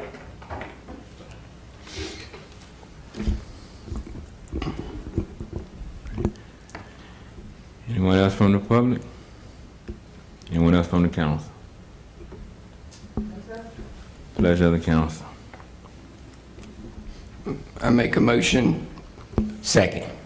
to approve this, make a motion to approve this, engage this attorney. Andre, I need to read that whole deal, or just, yeah? Okay, I make a motion to approve, To approve The- number 7. yes, item number 7. Second. Councilwoman Gonzalez? No. Councilman Leon? No. Councilman Wells? Yes. Councilman DiVittorio? Aye, yes. And Councilman Andrews? Aye. Final adoption of an ordinance? None. Old business? Final adoption of an ordinance to approve an expanded conditional use request by Betty L. Brown, owner, to allow placement of a manufactured home meeting all code requirements on Lot 7, Block 7, Greenville Park, addition located at 108 West Green Street, zoned RS-3, Z-2021-04-00090. The zoning commission recommends approval with conditions. This approval is with the understanding that such use is a personal right that expires upon a change in occupancy or ownership of Betty L. Brown, and the manufactured home must meet all requirements of placement and must be constructed to meet the latest HUD standards. Lacey Landrum. Again, this is a an ordinance to place a mobile home. On one side, there is already a mobile home. On another side, there's vacant. On third side, there is a single-family home, and another side, there is a mobile home. On November of last year, the council approved an ECU just like this to place a mobile home at 206 East Green Street. The Planning and Zoning Commission was unanimous in favor of this placement. It is in Councilman Wells' District 3. She is providing a new mobile home to be placed. And like I said, the commission had recommended this placement. I know at the last meeting, the councilman discussed some signatures. Those are not required by law. She has met all of the law requirements in terms of the selection of the mobile home with regards to the HUD standards and in terms of going through the process with planning and zoning and then coming to the council. Yeah, I ask a question. Tracy, she's not in that department no more, right? Tracy works for the parish now. Okay, so who's taking Tracy's place? We do not have anybody to take her place right now. Okay. And for the record, I'm gonna say it again. For the record, I asked for signatures because of what planning and zoning was doing. Not one time, planning and zoning said I was wrong for doing it. Planning and zoning asked me if we gonna do that and get phone numbers. I didn't say you were wrong. No. Come on now. Required by the law. Yeah, okay. So I didn't say that's, you were wrong. yeah, I said so, it was not required by the law. okay, they accepted. Now, one time I went over to planning and zoning and they told me, we don't want you to do this no more. And this is what I do, for the record. Everybody that asks for a trailer, you got 1,000 people that don't want a trailer, and you got 1,000 people, that's all they can afford is a trailer. So what I did for the future, to keep down confusion, anytime somebody want to put a trailer in the neighborhood in District 3, I ask them to go through the neighborhood and make sure and see who all want it and who don't want it. That's all I ask for. And what I'm trying to do, and I know you might not want to see it or say it, I want to make sure at the end of the day that she's satisfied, he's satisfied with whatever they doing in the community. Because I don't want nobody coming back saying, Councilman Well, you the one let this here move here. No, everybody in that area said here and asked for that to be there. So that's why I do that, to cover me. I understand. I think that's also the purpose of the letters that the planning and zoning staff sends out before the planning and zoning commission meetings, and then the letters that the city council sends out to all the adjacent and in the neighborhood property owners so that they can voice any concerns that they may have. Yeah, they put it in the paper too, but everybody don't read the paper. Tracy did state that before she left.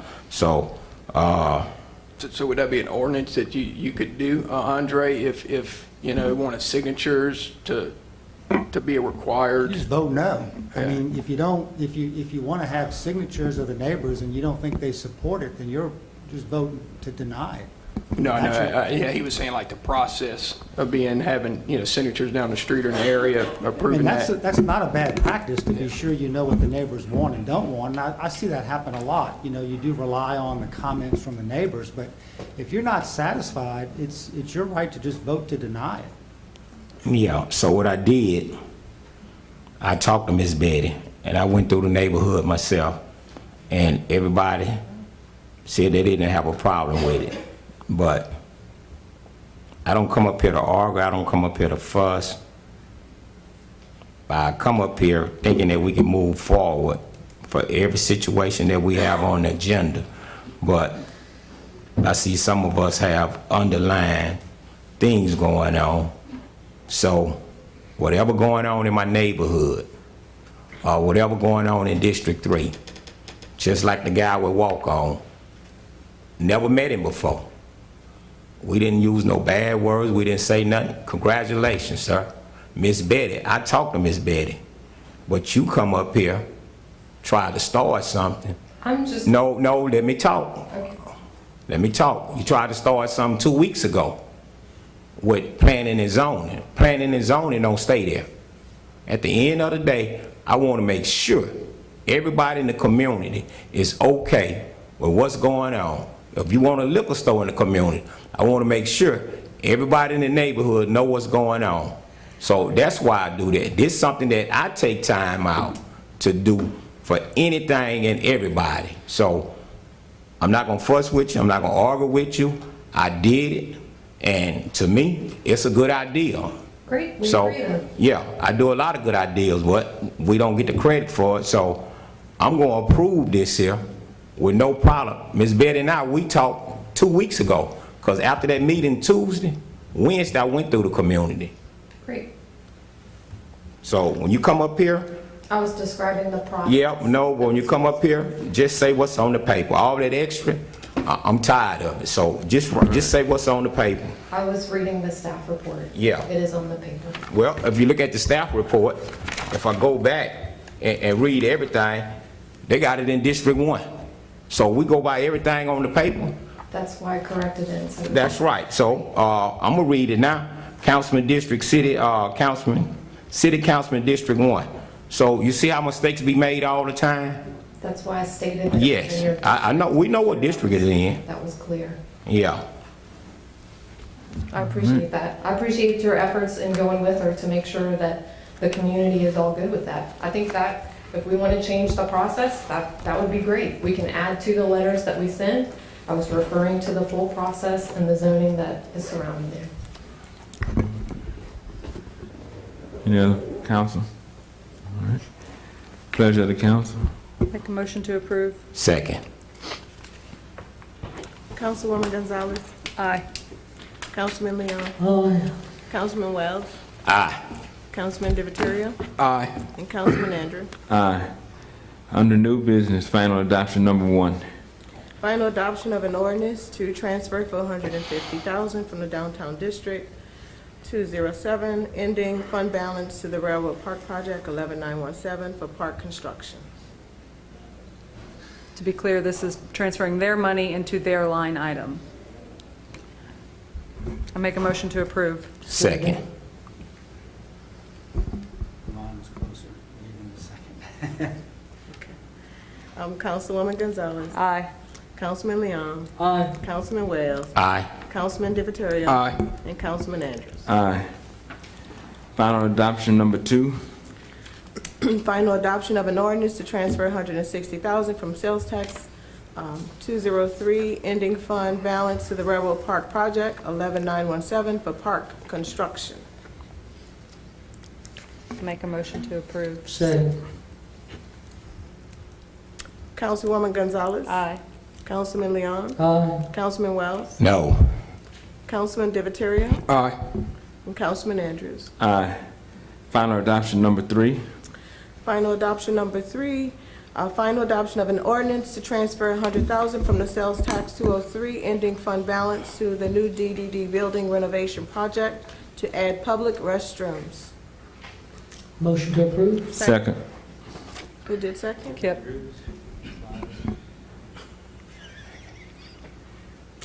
Councilwoman Gonzalez. Aye. Councilman Leon. Aye. Councilman Wells. No. Councilman DiViterio. Aye. And Councilman Andrews. Aye. Introduction of ordinance set for public hearing. Introduction number 1.